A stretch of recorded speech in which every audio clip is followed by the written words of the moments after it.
Hello, it is I, Vitamin Key. Welcome to another Woman Chat Wednesday. It is another week. I want to welcome you all to Level Up Single Mom platform. We come here every week and talk about just general things that are on my mind or things that I think are relevant. I think today is going to be a really, really good stream.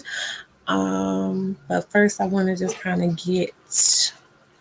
uh, just give some people some time to come in and talk about my week and what's been going on. So, biggest thing that happened this week was my alternator on my car gave out on me. I was out, doing how we do, hustling and bustling. I was actually doing Uber Eats, and luckily I was parked. I was parked in a real parking space, so it wasn't like it wasn't like I was in the middle of the street or anything. I had just dropped off the person's food, and I got back in the car, and I went to start my car, and it was just like, no, sis. No, we're not going anywhere. Thank you, Mara. Welcome. Come on in. My car was just like, yeah, we're not going anywhere, sis. And I was there. I was trying to make it work. I had my little jumper box and everything. I had my cousin bring my other wire to it because I had brought it out. My box actually can fill up the tires. So I put some air in my tires before I went out, and I had the box with me, but I didn't have the wires. So I had my cousin bring me the cables. I was downtown too, like I was in the middle of Center City. And we tried jumping it, and then the car came on, but when I tried to pull off, it cut off. So eventually, because I've been through stuff with my battery, like I had to replace my battery like a month and a half ago or whatever, and I've had to replace my battery in that car a couple times. So I knew it wasn't acting the same way as it does when it's just the battery. I'm like, okay, because I'm jumping it and it's not just charging, I know it's the alternator. So I had wound up, I had made like $25 so far that day. I wound up having to spend $100 to get it towed back to the house. So I was a little pissed about that. But yeah, so that is what has happened this week. That was the big events for this week for me. I just want to hello to everybody coming in. I just wanted to kind of like catch you up on current events. Other than that, I'm loving the weather. The weather is in that space where it's cool enough to wear jackets and stuff, but it's still pretty warm and nice and inviting to go outside. It's sunny, so I'm loving that. But anyway, for those of you who've never been here before, my name's Vitamin Key in these internet streets. This is Level Up Single Mom. Level Up Single Mom is where I teach single mothers and Black women how to use their life lessons to become more savvy, manifest abundance, and do it all with style and grace. Sorry, I had to remember that. And we just talk about different things on here that are focused towards single motherhood mostly, but also Black womanhood, because I found that these are just very common occurrences for Black women in general. So it may have on the outward to be focused more so towards single mothers, but it's for Black women in general. So please feel welcome, bring a friend, like, share, and subscribe. I wanted to start off, as you can see in the thumbnail, we're going to talk about Abby De La Rosa. For those who may not know who Abby De La Rosa is, she is one of Nick Cannon's baby moms. I'm not even going to bother my brain with trying to count exactly how many she has. But she recently did a interview. I think it was yesterday. It was actually dropped. She did an interview with Sean Booty. And I saw it yesterday, but I was just like, I think it'll be more fun and interesting for me to watch it for the first time on the live, like with you guys. I'm crossing my fingers. I'm hoping that they're not going to cut me off. I believe her stuff is shareable and streamable for other YouTubers and stuff like that. I know when I did the when I did the mother hunger one for Red Table Talk, it didn't cut me off. So I'm hoping, guessing, leaping on faith that we should be able to just watch it. But I actually have some other clips and things I wanted to show as well, because when I was getting ready for the stream, hey Tiff, when I was getting ready for the stream today, as always happens, I was just, had YouTube on, was doing stuff, and I came across another interview with Abby De La Rosa from 3 years ago. And the subject caught my eye. It was very, very interesting. And then when I actually started watching it, it's a couple of key points that I'm going to go through. Thank you, Tim. There's a couple of key points of that interview that I want to kind of go through first before we get into the one with Sean Booty, because like I said, I haven't watched the interview with Sean Booty, so we're going to watch that together. But I just kind of want to, I like to set the tone. I like to set the tone of what we're talking about and kind of build a framework so that as we're going in, we have certain things to look out for. It's like a journey. It's like an adventure, but I also wanted, because being that this channel is focused on, hey London, being that this channel is focused on single motherhood and single mothers and Black women, this is a shame-free zone. Like, I don't believe in shaming Black women. I don't believe in shaming single mothers specifically for being single mothers. So I want to show something to kind of illustrate what it is that I'm talking about, so that as we're coming in and we're watching this stuff, we're watching with a frame of mind of an observer and with empathy and with with the intention of understanding some things and clarifying some things, and hopefully somebody out here in the world will feel seen, will feel heard, and maybe even find some clarity on their path, So I'm going to go ahead and share. Oh, you know what? Let me do the intro first. That would be great. Hi, Moonstone. How are you? I'm going to do the intro first, and then that'll be great. So.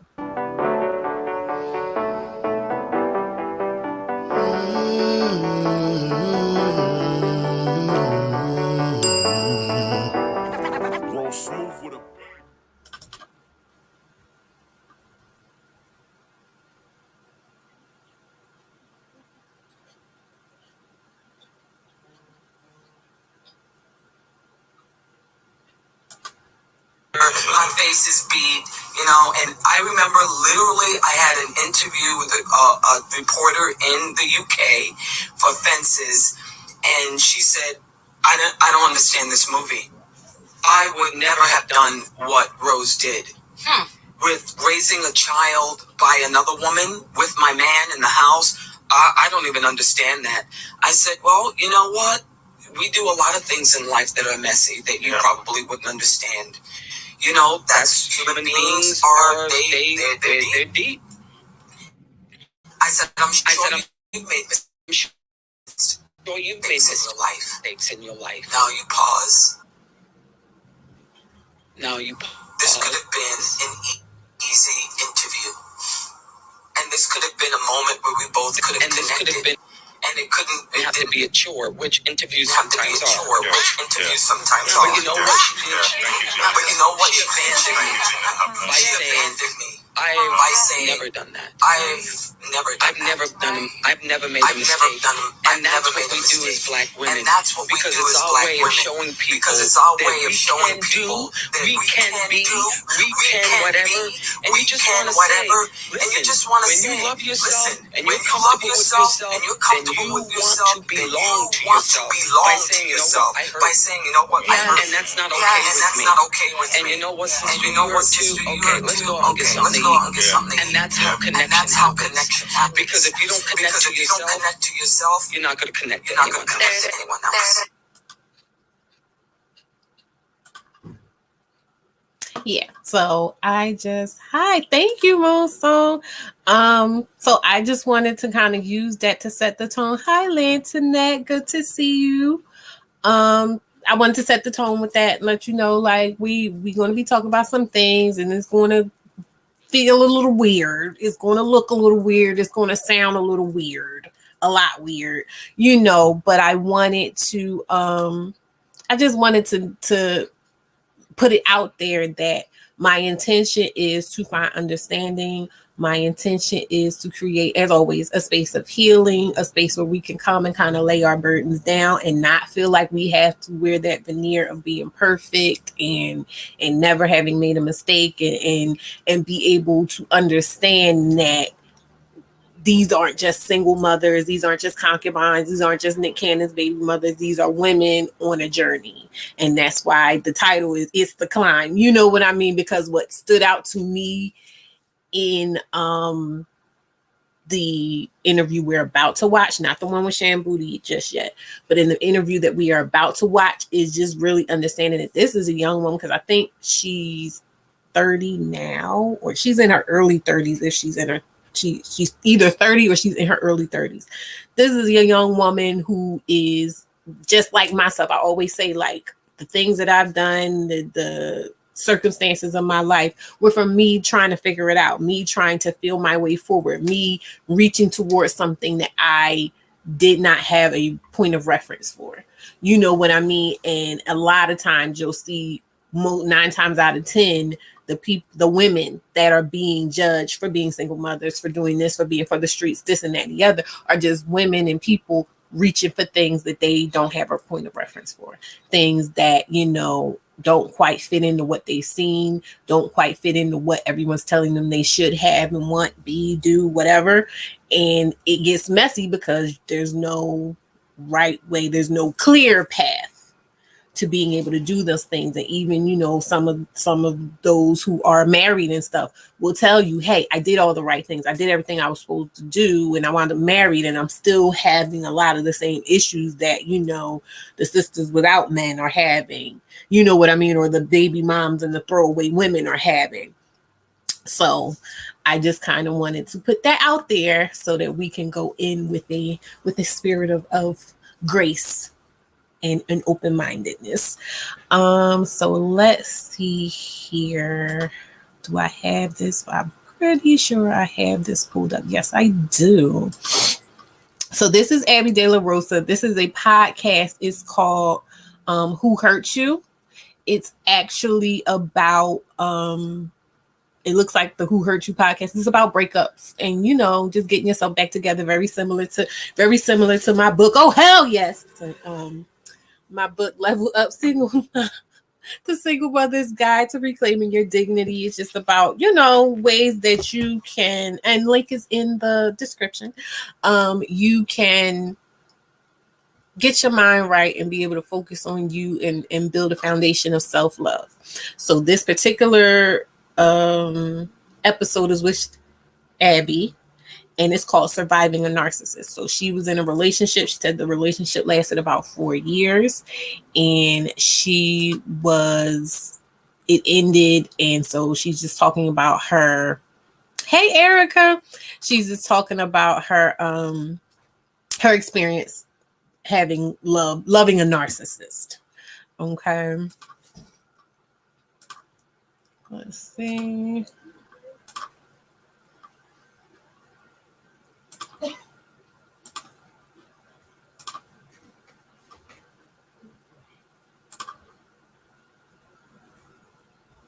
How I want to do it. Okay, yeah, that's good. That works. I'm out of town, but I want you to have my kids and this and that. It's like you really need to stop it. They always want to have their kids. I should have said control. Yes. Red flag number. I can't tell you how many guys have to right off the bat. Mind you, this is 3 years ago. This was March 26th of 2019 that this interview happened. And that's the one thing that you said that I remember with narcissism is one of the things when you're dealing with a narcissist as a woman or just anyone in general, they're really insecure. So when you're with someone who's super insecure and you love them and you want things to work out, like she said, she was giving up her passcodes. You're trying to make your man just feel secure, and you think as a woman that that's something that you should do. Did he give his codes back to you? No. Yeah, and so that's when there was a particular trip that he had went on because he traveled a lot for his job, and my gut intuition was just like freaking out. I just started calling him, and I just remember him ignoring me, and finally he picked up, and I was like, I need your passcode. Like, you have my passcodes for everything. Why don't I? Okay, did you hear the part where she was talking about how the guy was just like kind of trying to push her to have a baby? Let me know in the chat if you heard that part, because that was the part I really wanted to. Thank you so much, Jazzy. That was the part I wanted to get to, where she was saying like this person was just like kind of trying to push her to have a baby. Let me know in the chat if you heard that part or if I need to play it again. I see the echo's gone. You know why? I didn't put myself on mute this time because was it last week? I think it was last week. I was playing a clip and nobody could hear anything unless I left my thing on. So I don't know what this thing is doing sometimes. Okay, so I'm going to assume that everybody was able to hear that. And I'm going to go on to the next clip.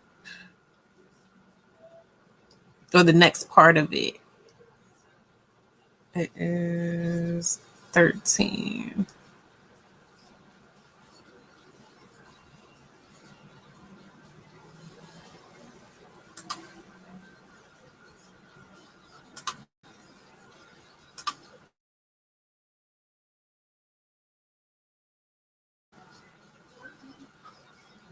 Sociopaths. What I know now is stay true to when your gut is telling. Hold on, I see you saying Tiff says play again. Okay, so I'll go back to that first part.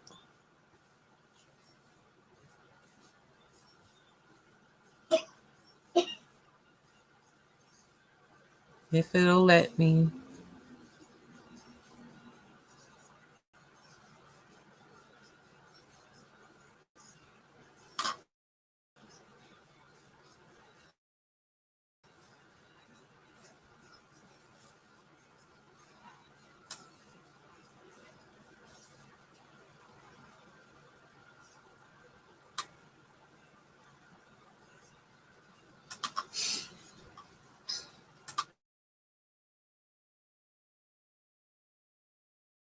Like you really Girl. stop and think that, okay. Why do they always want us to have their kids? Ooh, so that you're tied to them so they can That is control you and red, stuff. ladies. Yeah. That is red flag number one. I can't tell you how many guys have told me right off the bat, I want you to have my baby. I want you to have my baby. Don't do I it. want to get It's like, married. just practice first. And then when Right? you get Can we just pregnant, practice, please? and that's one thing that you said that kind of triggered something that I remembered with narcissism is one of the things when you're dealing with a narcissist as a woman or just anyone in general, they're really insecure. So when you're with someone who's super insecure and you love them and you want things to work out, like she said, she was giving up her passcodes. You're trying to make your man just feel secure, and you think as a woman that that's something that you should do. Did he give his codes back to you? No. Yeah, and that's Okay, so I'm not interested in the passcodes thing, but she was talking about, you know, how he wanted her to get pregnant. I thought that was really interesting. The fact that, and all throughout of it, like, if you want to go watch it, she said he said that loud. If you want to go watch it, she was talking about the whole relationship, and this person like was just very possessive and putting a lot of stuff on her and saying she was doing this and that and the other, and like giving themselves the out to saying, oh, well, I'm doing this because I know you're doing this and this, you know.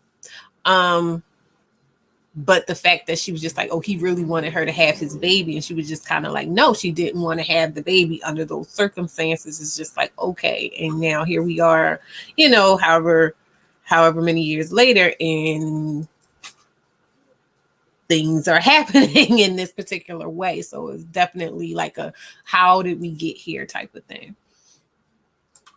And the next one is at like 13 minutes.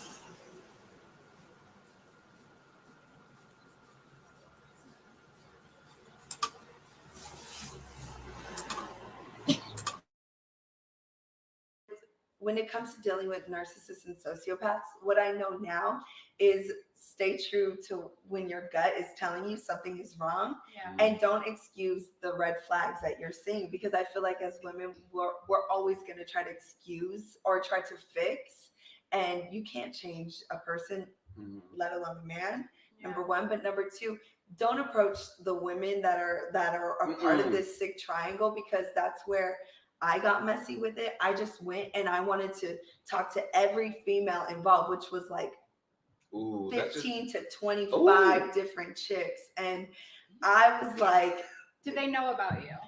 They didn't. Okay, so that's where it becomes a difference. You know what's weird is that they found out about me later throughout their interactions, I guess. And I, of course, being a girl, a chick, I would always, because I have to. I'm being honest. I'm being real. First of all, wait, so were these other girls just like buddies on the side, or was he having like actual? They were all just factors in his whole fucked up head, I guess. It's weird because in his mind, he's justified because he thought I was busting it down at work all the time. Wow. Everybody. Wow. And I'm like, what are you talking about? Like, so clearly I thought that was interesting because she was saying that she didn't like, what she didn't like about that relationship was the fact that it was all these other women and it was a bunch of other women, and she was saying like she would go and talk to the other women and things like that. Why that stood out to me is, and we'll get more into it later, because I kind of wanted to start with this framework of where her mind was at, and then as we see, because I have not watched the Shine Booty interview, so kind of see where it kind of diverges, where there's been a divergence from her mindset. Because in my mind, thinking ahead and saying, okay, how did that change? I'm thinking that maybe she felt like more at ease with Nick now because she's just like, oh, well, at least I know. At least I know when he's coming to me and he's being upfront and transparent and whatever. And so I thought that was very interesting to note. I'll go to the next one.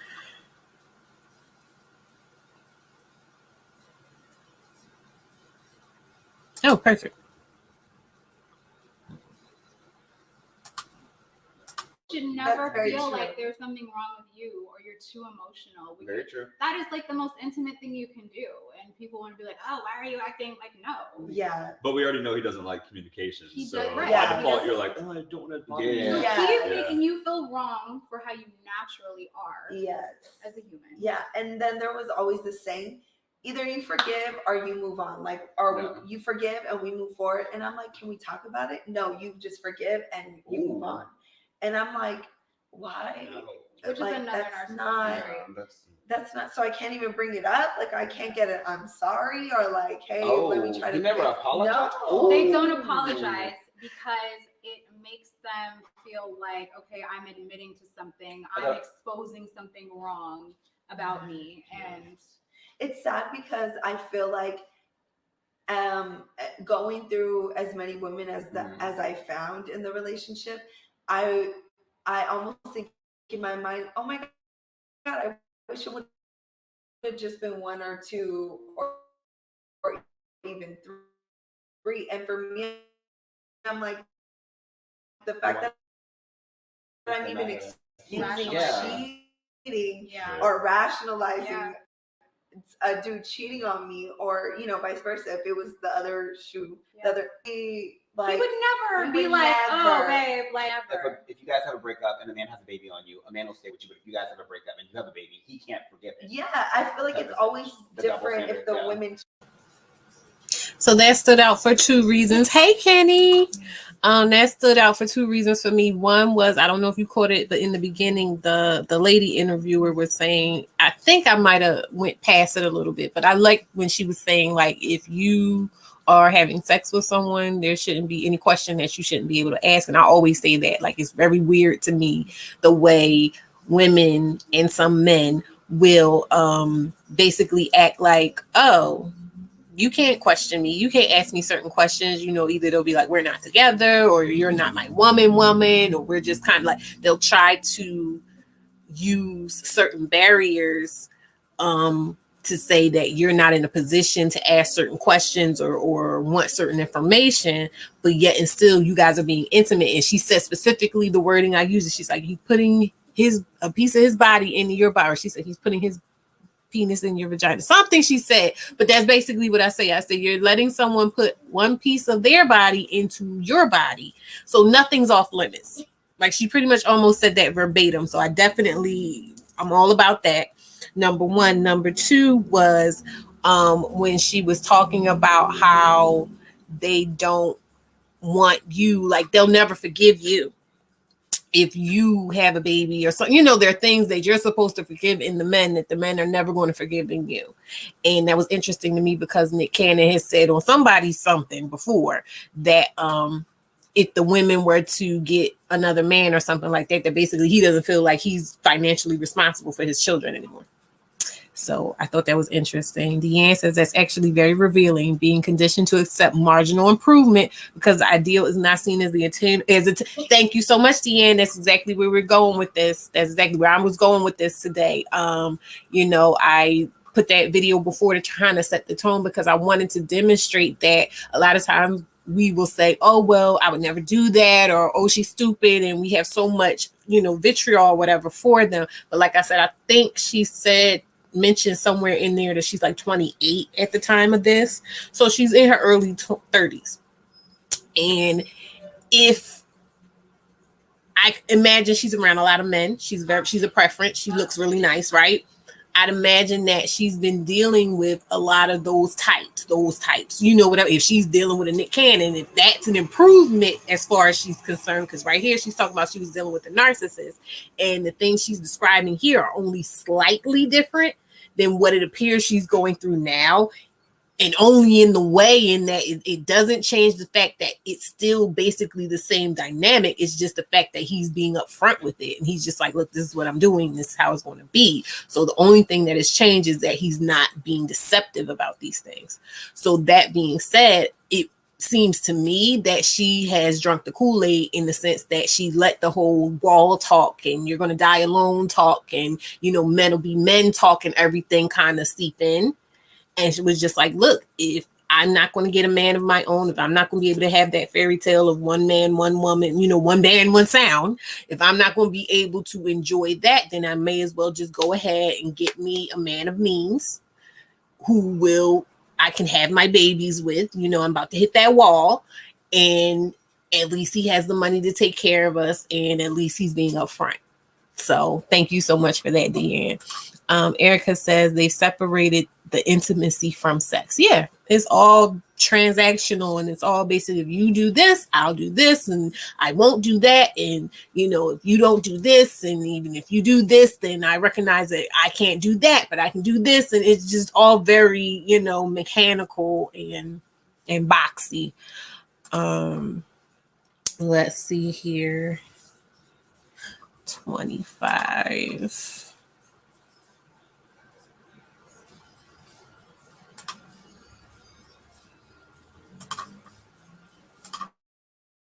It to them, yes, and to all the time invested, yes, and then it's like, I put so much time into yes, it doesn't. Time is the one thing you can never get back. So. Never. And you know what's that is priceless? Your happiness and your peace. You really can't buy it. Like, it's factual. You cannot buy happiness. And I was so depressed. I felt deep into depression for the longest. And there would just be times where I'm like, why am I even like feeling, I would then question myself because of all the chaos just around me. And I, now looking back at it, the first signs that I saw within the first month of our relationship, I wish I would have just acted on it then. Yes. Instead of being like, well, let me keep it going. And I also feel like women almost feel like there's not going to be a lot of love out there for us, or that we're not going to meet like our match. That we take feel a while, but yeah. And now I know that. Now I know it's going to take a while. But as far as like healing goes, I feel like I'm in both mediums right now, where I want to heal, you know, get money. Hello. Like my voice wants to be like, yes, by my son. It's like we're searching for the balance. Yeah. It's like we've been taught, and I talk about this a lot on my Instagram. We've been taught from so early, like, get married, have kids, be his, you know, his support, his everything. And it's like, we're out here getting money. Yes. We're out here being successful. We're out here getting our Glowing degrees. We're having fun. We're Yes. taking trips. Yes, and we're learning, and we're vibrating higher. Women are learning so much. So sorry, I just was going to say, do you think that's why, like, you both kind of mentioned, like, you were like, I felt like I just had to stay and try and work it out, even though your intuition is telling you, oh, this dude's treating me like shit. But then is it part of that kind of societal thing? It's the mommy instinct. It's the I want to save you instinct. Yeah. It's the we don't want to fail. Yeah. Because it's like, okay, it's also, I don't know if you guys had, but I talked about chemistry. Like, I had this great chemistry with this person. I'm like, fuck, I'm not going to get these butterflies with someone else. I'm not going to like. Plus, it's like your investment. You're investing in your relationship. You don't want to pull your funds too early before it matures. Yes. So. Yeah. He had it all. He gave me, like, when I first met him, it was just he had like this eye contact that I don't really come across, and it was just like intriguing. Yes. They're so charming that it draws you in, and that is every woman you talk to that's dated them, they'll tell you the same thing. I remember one of the girls that my ex dated, he had her so wrapped around the finger that she couldn't call him. He would call her when he was ready. Because he had a situation and she knew and she didn't care. And so she would just literally, and she was okay with that. It's weird because I never knew anything about his past relationships. He would never want to talk about them, or, you know, there's times where that'll come up and you're just like, oh my God, you're so, like, I don't know. We would just discuss it. And I think it was about 2.5 years. And I'm like, what are the names of like your exes? Like, well, how come I don't know? I would go insane. Every first date I go on, I'm like, all right, so I'm Austin. Do you tell have me about your again? trauma as a child? So yeah, all the things. She was talking about healing and, you know, wanting to date and stuff, but also feeling like she doesn't want to get out there. Totally been there, totally been through that. But then she was talking about, I'm going to kind of paraphrase it and say, talking about being drawn to those things that you're not healed from. Because she's saying, like, it was just something about him, and it was just the intense whatever. In my experience, when people are, and the only reason I'm not claiming, people I dealt with were narcissists in a public way anyway, is because I don't know. I can't diagnose them. I'm not a professional or anything like that. But a lot of stuff is sounding familiar.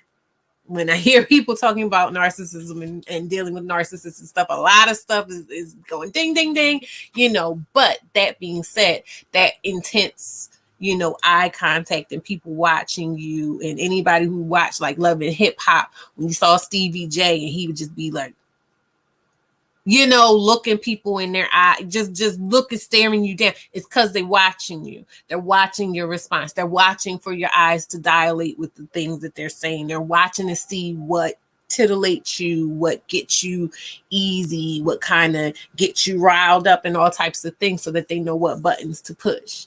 And she's saying like that, she was intrigued by that. She was intrigued, the intensity. A lot of time we're like, oh, we're missing passion. We meet a nice guy, but we're missing the passion. There's no spark. That spark is that toxicity, that predatory energy that is focused in on you to figure out how they can manipulate you. So I thought that was very interesting. She said like a mole rat. Okay, girl. Sunken cost fallacy. Yeah, that's a big thing. And I do talk about that in the book, just being invested and feeling like you have a bond, feeling like you spent so much time with this person that, you can't fathom walking away. Just like if you go to the casino or something, you've been on this machine forever and ever and ever. And then the minute you walk away, you're scared somebody else is going to come and hit the jackpot. You know what I mean? And just not being able to cut your losses and go ahead. Very much so toxic. Very much so toxic.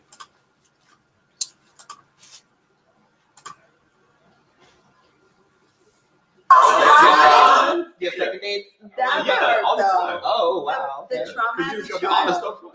That's very true. That's very important. It's very important. And having trauma as a child, I didn't experience trauma, and I seen my parents. They were like ride or die, but not just my parents. My family immediately, like their marriages were always dysfunctional as hell, but they stuck it out, and they're still sticking it out. And my parents, they had a healthy relationship, thank God.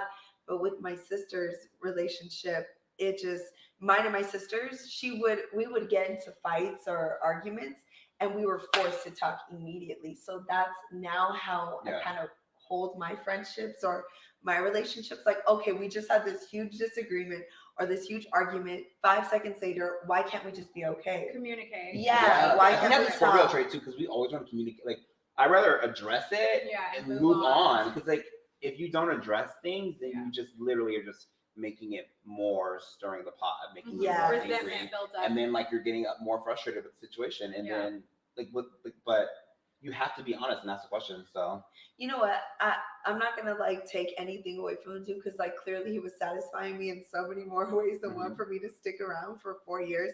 And he also was very like smart. But so I played that part because I wanted to highlight the part where she said she grew up around a bunch of dysfunctional marriages. And I like that resonates with me because of that aspect of kind of looking at things that are going on around you, looking at the way people around you are behaving and saying, okay, I don't want that. And building your decision making off of, I don't want that. So even though you're just saying, I don't want that, you're not necessarily going for envisioning, striving towards building what you do want. You're just avoiding what you don't want. And so for you in that mindset, just not getting what you don't want is fine. And if you look at it from that angle, technically she does have what she doesn't have what she doesn't want. She doesn't have a dysfunctional marriage. You know what I mean? She doesn't have a man cheating on her. She doesn't have a man lying to her. You get what I'm saying? Like, she's just like, I didn't like the lies. I didn't like the cheating. I didn't like, being played for a fool, being gaslit, things like that. And she doesn't have that. She's not going through that. Let's see here in the last little bit.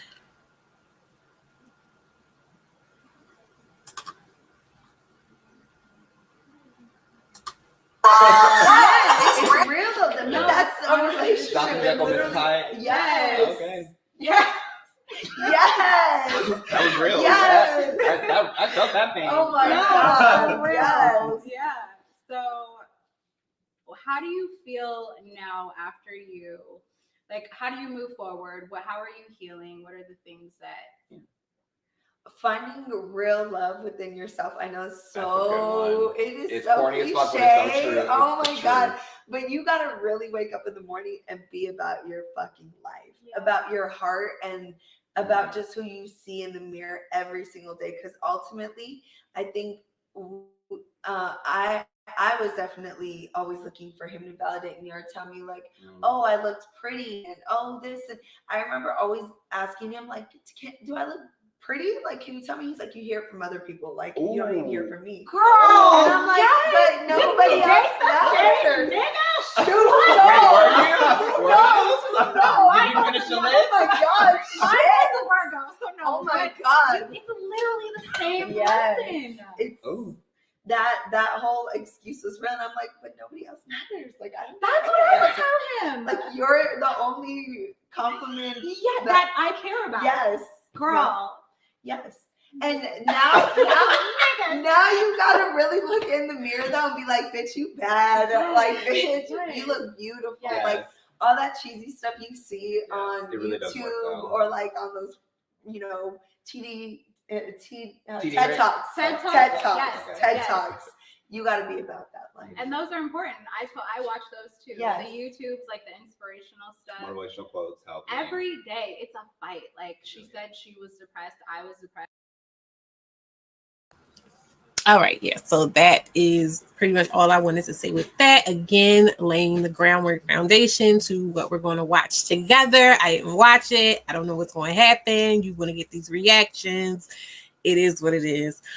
So with that being that, I hope you took some notes because I want to, as we move forward, I want to kind of juxtapose what we'll see against that and just kind of map out the journey here of how you go from being in a place where you're like, okay, I know that I didn't like the last experience and I know that I wasn't being appreciated and I know that I wasn't appreciating myself enough. How do you wind up going from being in that place of awareness to being in this menagerie of chaos and, you know, seeming chaos? Because again, we're all talking from outside the club. We don't know. But when I saw this, I just was like, okay, so I'm not seeing how this person with these apparent values wound up here. And I do feel it's important. Sorry. I do feel it's important to highlight just for, I don't want to call it strategy because we're not in a, like, I'm not in a battle with these niggas. I'm not worrying about these dudes in the sense of like, oh, I have to counteract their moves. But when we're talking about these conversations where the men are talking and they're talking about us, one thing they do say is, oh, all these women will sit and act like their values are this or that or the other, but they do the opposite of what they say they are. They do they take the opposite of what they say they want and they won't take. You know what I mean? So it really does beg to question why? You know, like, why would someone who clearly wants to be cherished, who clearly wants to be, even what she just said, like when the person wouldn't give her compliments and stuff like that, she was saying, I get complimented from other people, but your opinion of me, your compliments, your words of affirmation are the only ones that matter to me. So how is it that and I know that's my thing. That's how I know, like, I'm not built for nobody's polyamory. I'm not built for nobody's polygamy and nothing. Like, it's the me show. You know what I mean? And if ain't nobody else going to make it the me show, then I'll just keep it the me show, you know? But that being said, it's like, how do we wind up in these situations where we are clearly not the focus? We are clearly not the priority. And that is definitely something that we need to be asking ourselves. That we don't let these fools come and talk out their neck any type of way about it, because one thing's for sure and two things for certain. They're not saying it because they want us to examine it and fix it. They're just saying it to try to knock us down a peg and go, oh, well, he's right. I was being a hypocrite. I need to just let him do whatever he wants to do. You know, so let's go on. I'm sorry. I'm sorry. Let's go to the next video. All right, so we're gonna go to this.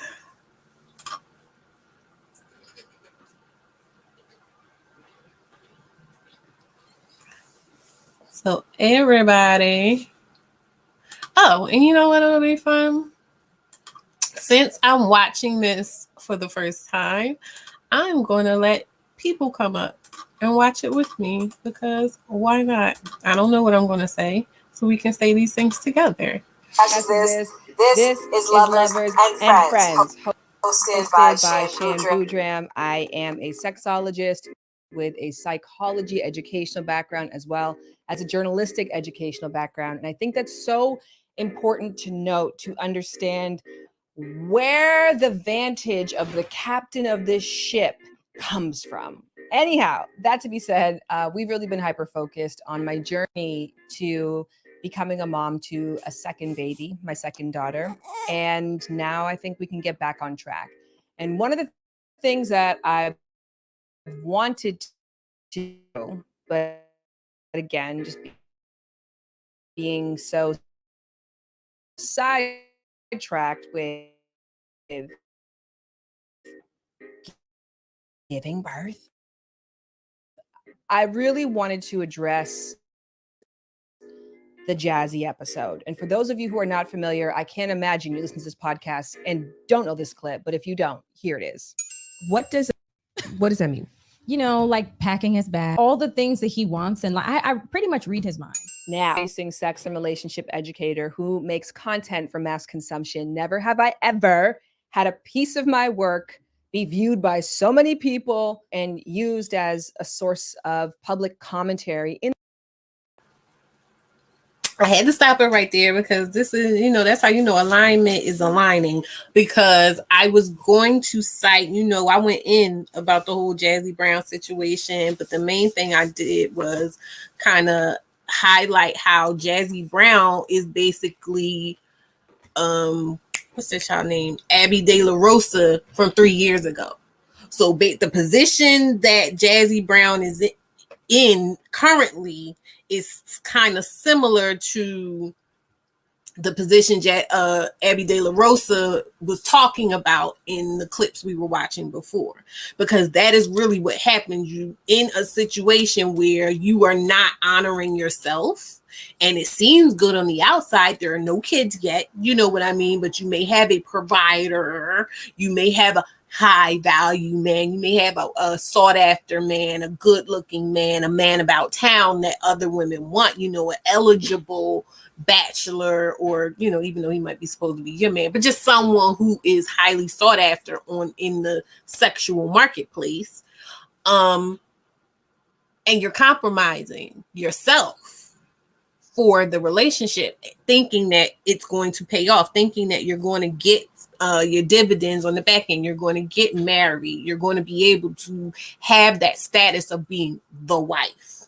You know what I mean? And kind of turning your head to the lies, turning your head to the disrespect, turning your head to this is something I say to my daughter, my oldest daughter, all the time. I no longer allow people to position me to be in conflict with myself. But it is pretty much a prerequisite for those type of relationships that you are putting yourself in a position to be in conflict with yourself, because everybody was watching the whole Jazzy Brown situation, and it was clear she was in conflict with herself, if to no one else, but if not to herself, everybody else could kind of see that she was in some kind of conflict with herself. Even when Sean was saying certain things to her, asking her certain questions, or just telling her certain things about her experience within her relationship, it was clear that she was just like, you can have that, you can do that, you don't have to compromise in this way. So like I said, a lot of time we don't realize the things that we're willing to compromise in order to get this ideal. And a lot of times the ideal isn't even spoken. It's just a thing of like, okay, you get with this guy and you're saying, oh yeah, I'm gonna get married, or you're just saying, oh no, it's cool, we're going with the flow, but you're not talking about, because really you want to get married.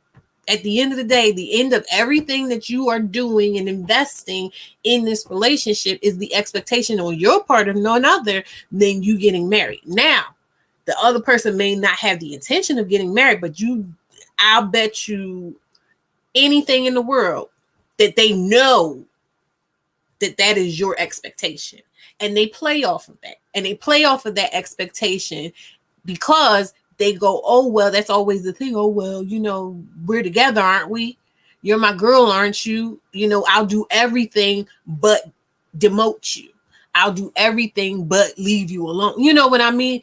You're a hoe, you're for the streets and this and that and the other, but I'm still messing with you. So there's still that hope that, oh, I love you and I really want to be with you, but it's just all these other external factors or my inner demons. Yeah, breadcrumbing that keeps you going. So I guess I don't know why I'm surprised, but I'm happy that she cited that because I definitely was going to draw that parallel.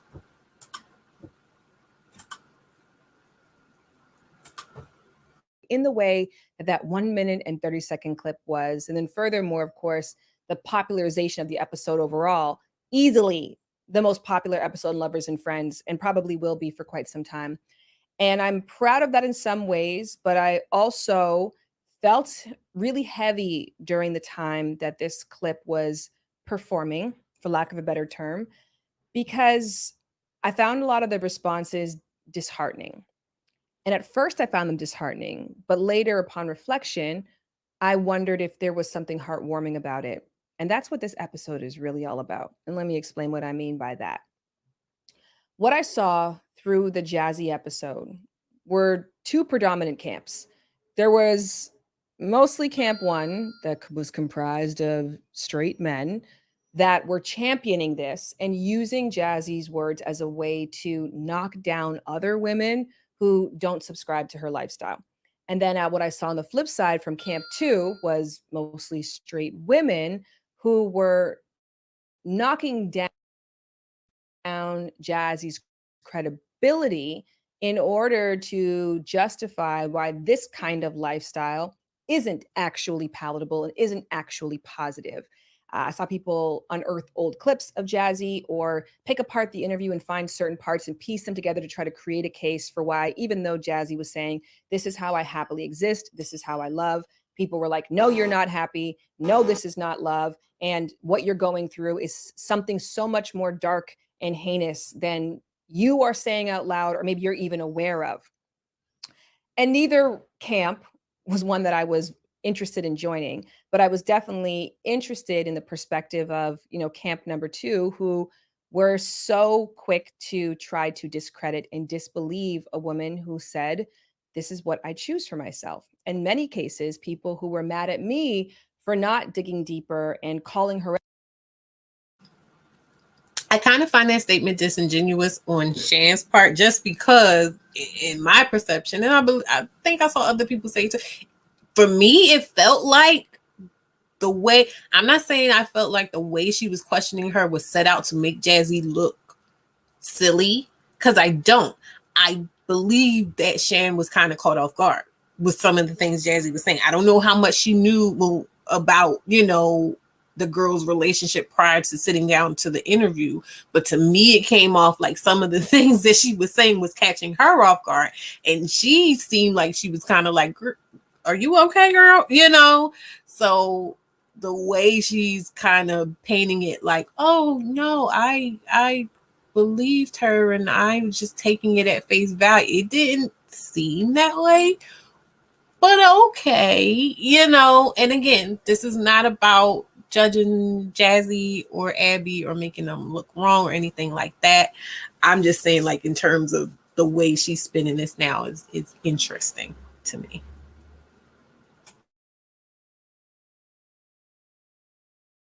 Her out on her BS to say, even though I just met you today and I don't have any further lens into your life, based on what you're saying as an interviewer, I am going to stop you in your tracks and tell you that your version of the truth is off base and here's what you're actually going through.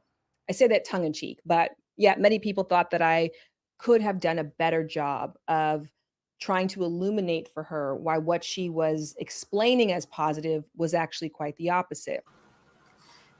And I thought about the term believe women, which became popular. Okay, so with what she just said right before I pause, I don't know where she's going with this, but I do want to say I do not feel like she should have tried to tell the girl what she thought. So I wanted to make that clear. I don't feel like she should have been trying to like educate her or anything like that. But I definitely got very heavy vibes from the interview, like for real girl vibes from the interview.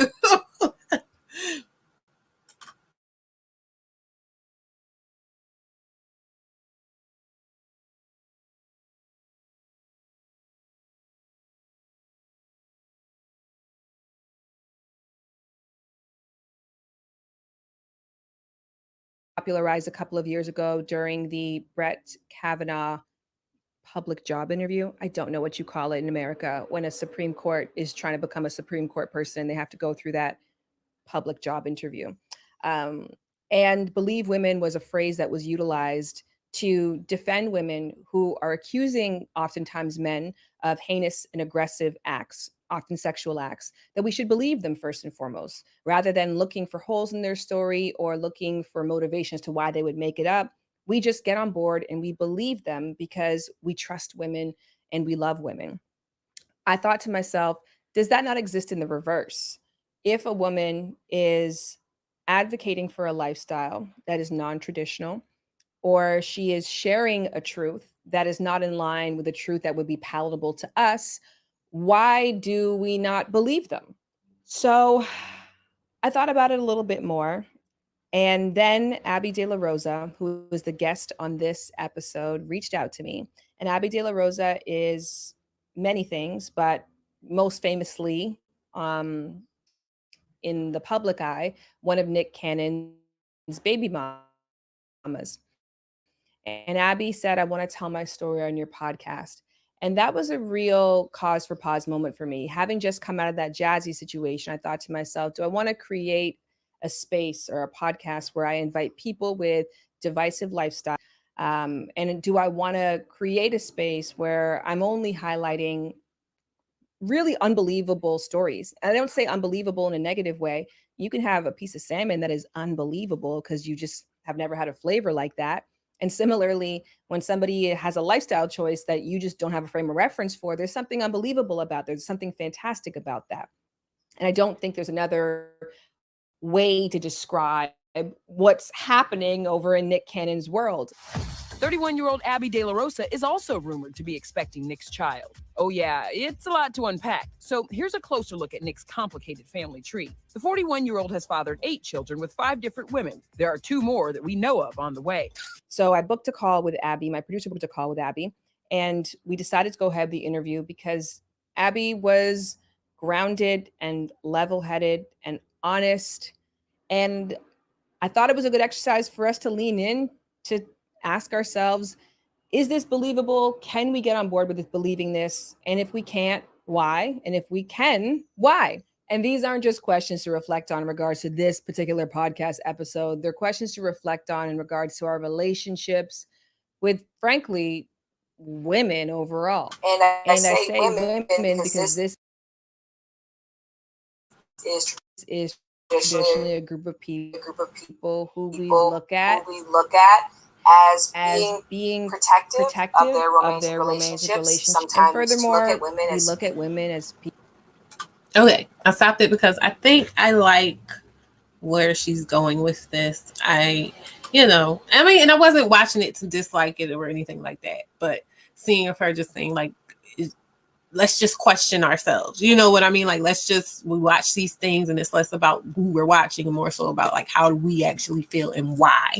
And I think that's a good and healthy way to look at it. Yeah.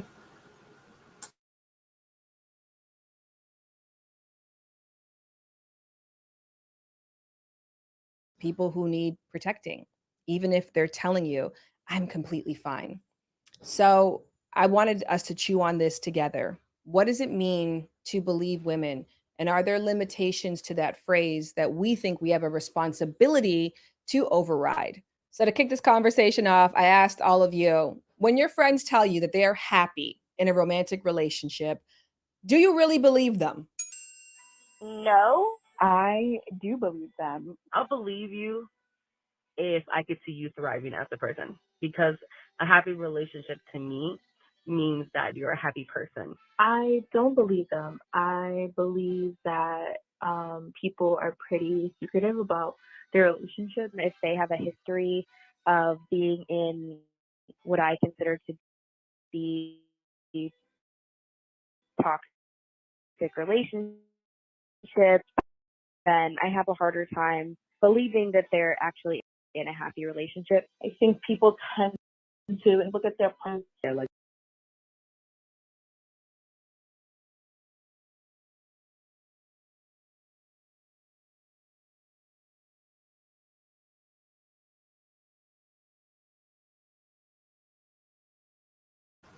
While that's getting itself together, I'd like to know if you guys trust at face value when your friends say they're in happy relationships or not. I don't know if I want you to do a 1 or a 2. I guess you could do a 1 if you believe them and you can say why if you want to, or a 2 if you don't believe them and you can say why if you want to. And I'll give you my answer. Generally, I believe people, unless like they're clearly like, oh no, I'm fine. You know what I mean? Like if they just, oh yeah, I'm fine and I'm happy. And if they don't protest too much, or if they are, like I said, saying they're happy, but it looks like they're saying it under duress, then okay. But if people are just having a general conversation, like, oh yeah, I'm happy and I enjoy them, and they give me, they're giving me anecdotes and stories about how great the person is, and I'm a 1. I got my own problems, so I'm definitely not going around looking for problems in people's relationships. Now, the thing about it is, for me, once you kind of pull back that veneer, if you're telling me stories, like my experience has been like, people will, it'll be fine, the person is great, the person is whatever, and I'm like, okay, good, I'm happy for you, that's nice. And then one day out of nowhere, all this stuff from the, you know what I mean? Like they're just telling me all these things from the beginning, like, oh yeah, well they always were doing this, or we always was this type of situation or whatever. Like then I'm just like, I didn't know that, you know what I mean?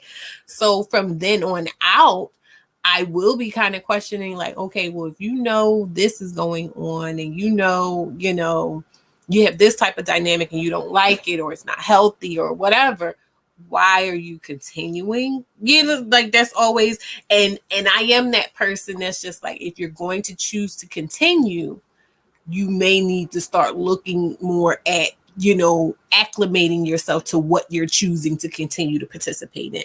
You know what I mean? Like it's one of those things where once you kind of pin down what the problem is, if you aren't going to treat it as a problem, meaning you're not going to try to solve it, you're not going to try to end it, you're not going to try to stop it, then you need to start trying to figure out ways to make yourself acclimated with it. You know what I mean? So that it's not, you're not complaining. Complaining is not going to help. And I, for one, don't want to hear a bunch of complaining about something that you're continuing to choose. Like if you're making an active choice, because there is a point in time where you're like in denial. But once you're out of denial, once you're just like, oh no, this person is doing this thing to me, I don't like it. This person isn't going to stop. This person, and we can go back and forth about why they're doing it, and we can wax poetic about what they've been through and how they got. But once you're in this space of, this person is doing this thing and I don't like it, then it's like, okay, if you're going to continue to let it happen, then you need to I won't say get happy about it, but like get out of a space of complaining about it. Because if it's something you want to complain about, then it's not something you need to put up with. Valerie says, I never trust people off the bat. I observe and stay silent, but it's not my business. I basically say it ain't my business. Who am I to judge or anything like that? The answer is 1, because if they're lying, they will return it, and that's typically what happens. Thank you, London Lake. Welcome. And London says 2, I take what they say at face value, then draw my conclusion from reading the signs. I mean, yeah. And Valerie says, if you say it, I stand with it. I never fully like people's significant others. I never get buddy.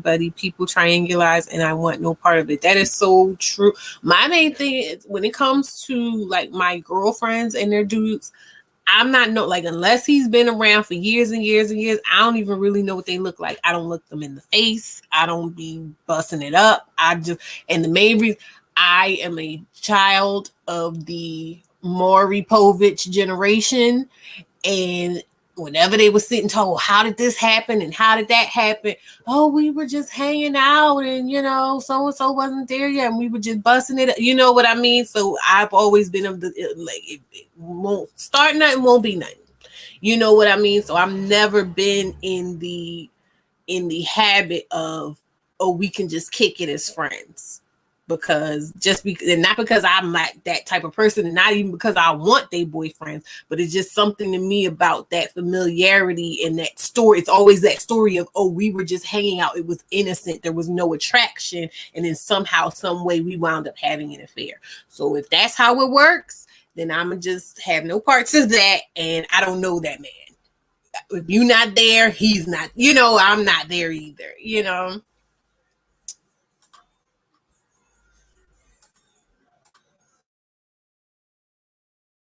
I like to take them for what it is that they say until I have another reason to not believe. 100%, because it is none of my business. I will always have that thought in the back of my mind of, okay, but is she being transparent with me? I don't really believe when friends just tell me that they're happy in a relationship because they're going to say the most sugar-coated part, but I will believe it if I see them happy. But honestly, you just telling me like, oh my God, I love him, he's amazing.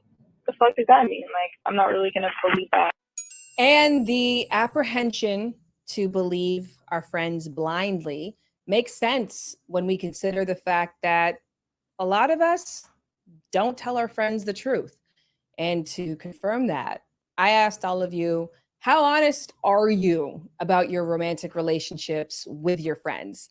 I'm about 75% honest, kind of like 1%, 40%. 65 to 70%, 80%, 50%. I would only share if we had an argument. I share nothing. I'm like honest when I break up.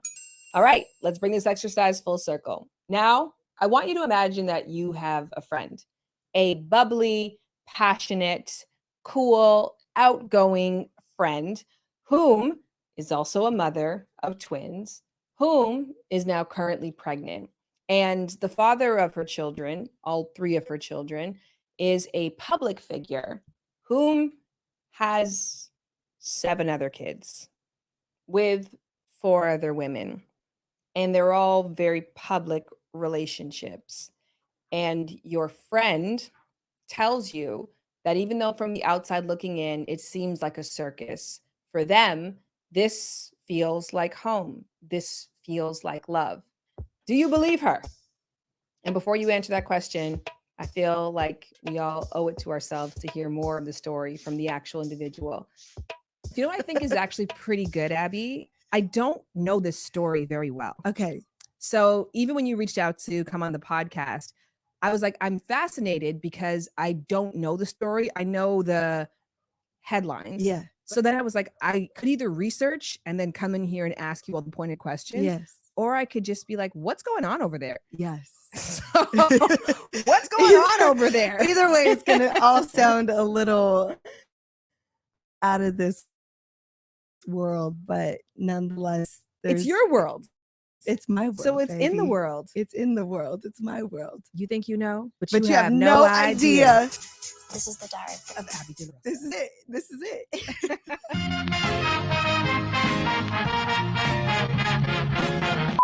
Okay, take me back. Well, number one, I really admire all the work that you do and the way you live your life very openly and honestly. And going back to open relationships, before I had met Nick, who's my children's father, I was in a full monogamous relationship. 5 years. I devoted myself. I submitted myself. And then obviously monogamy was all that you thought for yourself. All that I thought for myself at that time, like going home and having the same routine, the same pattern. And it wasn't until that relationship came to an end and I thought, okay, I'm gonna live my life a little bit more freely, which I don't exactly know what direction that's gonna take me, but I'm gonna do that. And Nick ended up being one of the few men that I was dating at the time. One relationship, one connection, I should speak, because they weren't relationships, they're all connections. One connection brought a deep emotional vibe. One brought this nurturing vibe. One brought this spontaneous vibe, and Nick brought a freeing vibe. And I feel like when you feel free in any situation, it's transformative and it allows you space to really just still focus on yourself, but still enjoy what could come from preferences. And I found myself, when he leaned in a little bit more, I found myself more drawn to that freeing experience as opposed to, okay, maybe another monogamous relationship isn't really the best answer for me. Let me just experience what this avenue could take me. It sounds a lot like my story. I was in a monogamous relationship for a long time, on and off, long distance, lived together, tried every configuration to try to make it work. It just wasn't working. And then towards the end of that relationship, I remember suggesting opening it up to my partner because it was so difficult and miserable, which I think is never the best place to embark on an open relationship. Yes. From a space of like, I can't stand your fucking ass. So let me see if I can invite somebody else to lighten this shit up. Yes. But I left that relationship, which was obviously the better choice. And then I was just dating. And I was dating many people at one time and really enjoying that space. I love how you described like somebody gave you intellectual energy and somebody gave you freeing energy and somebody you had great sexual chemistry. Yes. But it sounds like at that point then you then narrowed in on Nick. Yes. Who then became my children's father. That I've always known the type of lifestyle he had lived. I just not the capacity of the life of how big it really was. I think that I was in media and in music. So just seeing him around and knowing, I mean, he does interview after interview where he says, I can't do the standard monogamous relationship. I've been married once. I don't, see that again. And I take what people say into heart. So when I met him and our connection was very freeing and it was very fun and open, I took that exactly for what it is. So I didn't ask no questions. I didn't say, so how many people exactly, how many women exactly are you sleeping with? But you were loosely already familiar. Because even that, this is how little I looked into this story. I didn't know that he was actively into an open or polyamorous style lifestyle. Yes. I thought that he just happened to get all these women pregnant, like one monogamous connection at a time. Yeah. But instead, he had already chosen this lifestyle for himself. Yes. So I can't speak on nobody else, but what I will say for myself is I was very self-aware and well aware of what I was getting involved in. And you weren't getting involved like, well, I'm a So I have to say this. I'm getting, and I'm saying from within myself, I'm feeling some energy with the idea of, okay, he was polyamorous and I knew it, and we are getting into this idea that he's getting into this polyamorous relationship or this polyamorous lifestyle. But my question is, why does it have to be babies? That is the part that is making me go, no, I'm not. This is feeling like PR. This is feeling like PR for me. Like, this is feeling like they're trying to go, oh, we're just, he's being polyamorous, and there's nothing wrong with having different relationships and different families. And there's nothing wrong with having different relationships in different families. However, I feel like when we're talking about grown people choosing to connect. You know, it's the use of the language and everything. It's just feeling very like spinning a yarn. You know, like I'm just feeling like a yarn is being spun. Prince Petty says, Nick said if the winner opens up her end, he will stop providing. If the winner opens up on her and he will stop providing for her. Yes, I think I get what you're saying. If she gets with somebody else, he's not gonna provide for her anymore. I saw him say that straight out of his own mouth. She said, I will add, some women want no attachment to the man and works only for money with men. Some women do. However, the way I think for me, it's the way that they're trying to do all of these things and they're doing all of the markers of, you know, nuclear fam. So, we have to have these photo shoots where he's looking so lovingly in her eyes and he's cradling her stomach like she's the only woman in the world. You get like, that is where I'm just like this. I'm not getting this whole idea of freedom. I'm going to play at this and you're going to accept it because what else are you going to do? You know what I mean? Like, where else are you going to go? Where else are you going to be able to have? It's kind of like not a consolation prize, but just kind of like they bought into the idea of the wall. And they bought into the idea of nobody's going to want them after a certain time. And they bought into an idea of having an expiration date. And so like out of fear and I don't want to say desperation, but you know, resignation feels like a better word. A resignation to say, this is the way of the world. This is how men are. This is how things go. I'm not going to get the monogamy. I'm not going to get the marriage. I'm not going to get the picket fence. I'm not going to get that whole situation. So I will take this man coming in these few moments and we can do the photo shoots and we can do, you know, we can make it pretty, but I'm still just going to be one of many, as opposed to me lying to myself and thinking I could be the one and this person lying to me and cheating on me. Like, that's what it's giving. Hey, LB. She said, I noticed they want more Black women to acceptingly play concubine.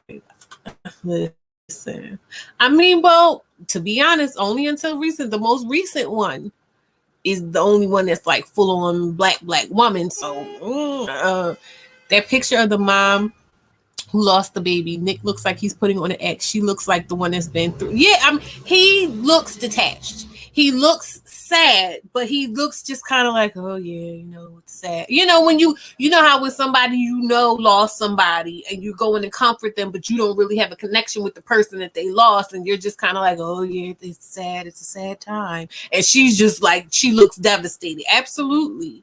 It is like, I'm sorry, but I don't see the thing again. This is going back to the relationship between the grown-ups and then bringing children into it. Parenthood and this parenthood is such a big deal. It's such a big deal. In the relationship, you as a child that grew up not feeling connected to their parents, not feeling prioritized within their parents' life, I didn't have an anchor. And in a lot of ways, I still have trouble sometimes anchoring myself. As a grown, I'm almost 40 years old, and I'm still a lot of times trying to figure out how to anchor myself within the world because I didn't have that innate anchoring of my parents prioritizing my existence within their lives. You get what I'm saying? And it's impossible to be able to do that in this situation for these children. So when you're talking to me about, you know, somebody having this evolved mindset of, oh, well, freedom for everyone. Everybody be free. Everybody be free and you can do what you want. But I ain't even going to touch the fact that, like I said, he said they can be free, but they can't be free enough to be with a man because otherwise he's going to free himself from having to take care of these kids. Let's just put that to the side right now. But I'm just saying this idea of, oh, everybody's being free. But then you're bringing these entities out of the ether into this reality, into a space where they're always going to have to be one of many. They're never, aside from their mother, with their father. And we've seen so many times the same story of, oh yeah, my papa was a Rolling Stone. My dad had so many other families. My dad was always so busy. Even if you have a man who just has one family, my dad was a workaholic. He never really hugged me. He never really listened. And don't get me wrong, Nick Cannon seems like he's a lot of fun. And my second baby father, my daughter's over here, so I don't really want her, But my second is one of those people who's really fun and can make you feel really special and is very sweet, a nice guy. But they can't anchor you. They're not an anchor. They're not steadfast. They're not someone that you can depend on emotionally. They're not and that's dangerous and it's hurtful. LB, we are talking about Abby. We're talking about Abby. She says he literally has concubines. Let's be honest. He even said Mariah is different. That's when there's so much that he has said out of his own mouth. And not to mention, it was something when, what's the name, girl? The girl's name is Bree. She just had a baby. Not the one right before the dark skinned one had the baby. And they were talking to him on Entertainment Tonight. And he was like, somebody asked him, like, do the women get along? And he was like, sometimes. So that just lets you know that despite what she's trying to paint, like, oh yeah, it's all, it's not. It's not. Because if everybody is on board with this and everybody's okay with this and everybody's coming in understanding what this is going to be like and accepting it and taking it in, why would there be any problems? The only problem I could see would be, internal. It shouldn't be nothing that he's dealing with because you're choosing it. You know what I mean? And I knew, mind you, dealing with my second daughter, when I had her, when I was 8 months pregnant, I was like, I'm not dealing with them because it was infidelity afoot. And I was just like, I'm not dealing with this. Like, I've had enough of your games. I'm just going to focus on us. So when she was born, she was around a year old. He came and he was like, oh, I want to do better. I want to be there for her, blah, blah, blah. Mind you, he had children, but they were out of state. They were like 5 or so at the time. I never met them. He was like, oh, but he had someone pregnant at the same time. Like, so I was 8 months pregnant. Then when I had my baby, I found out somebody was 4 months pregnant, I believe. So I had my daughter. My daughter's about a year old. Their child is coming and he wants to reconnect. And I'm just like, look, we can be friends. And he's like, oh, I want to be more. And I'm like, well, we'll see. We'll work our way towards it. But in the meantime, just be there for your daughter. So long story short, he set a date to come and see our daughter, but he didn't show up and he didn't call or anything. And then later on social media, I see him hanging out with the girl and the new baby and her family. And right then and there, I said, this ain't going to work for me. This isn't going to work for me. And I told him definitively, like, I can't be with you. I don't want to be with you. Because every time you have to do, whether you do it the way you did it this time or whether you do it the right way, every time my child is without her father, ostensibly because you have to be somewhere else with this other child, I'm going to have a problem. And so I don't, be the father you want to be, but there can be no you and me. Kenny said he doesn't to form an attachment to any of these women. So he doesn't have to form any attachment to any of these women. So he does it. Deanne says, and this is why vetting is a question of not avoiding erasing men, but a culture of men who are just trying to get sex slaves and lineage. Needed a figurehead to get more black women on his side to stop messing up his PR. No, he was that because I know he was dating the other. No, is that the girl he was dating? He was dating her before. He was dating another girl and he was dating her before. So she's not new. She's not new. I feel like she dipped off in the beginning because she was just like, I'm not with this. So I was kind of surprised and disappointed when I saw that she finally. But again, you got to think too. These are women going into their 30s. These are preferences. So that means that they're probably around a lot of these high value men, you know, so they're getting all of this rhetoric and they're taking it in and they're going, hey, I'm about to hit the wall. I'm about to be 30. Nobody's going to want me. How am I going to have children? You get what I'm saying? And this is something, and this is why I say I want to go into this with empathy, because I can say definitively, knowing myself, knowing the way my personality is set up, had I not had children, when I had children, if I was childless by this time in my life, I would be going through that too. I want to believe that I would not do that. And I know you say, oh, you know, you said you weren't going to do that. You know, I'm still a human being, you know, so I want to believe that I wouldn't go out that bad. But I know that I definitely would be feeling the crunch of, oh, I better have a baby or something. You know what I mean? Let's see. Moonstone says he is detached. The son that passed away from cancer, he didn't want his son to get cancer treatment. I would think as a parent, I would do whatever it takes to stay. And that's another thing. Like, I didn't get too much into like how they were treating the baby or whatever like that. But dealing with somebody like that, like, I'm sorry, I don't trust your judgment when it comes to the treatment of my child, because why would you care? You're not going to care as much as I care. You're just not. You can't. You can't. This is just another one of your brood. This is, like I said, this is a cell in the organism that is your legacy. This is not little JoJo. You know what I mean? Like, this is not a person to you. All that money and no real community advancements of substance. These black men with money, most can't put a stick in. Right? Like, you making all these kids, and ostensibly we can just assume you can take care of these kids or whatever like that. But listen, these women are incubators, child.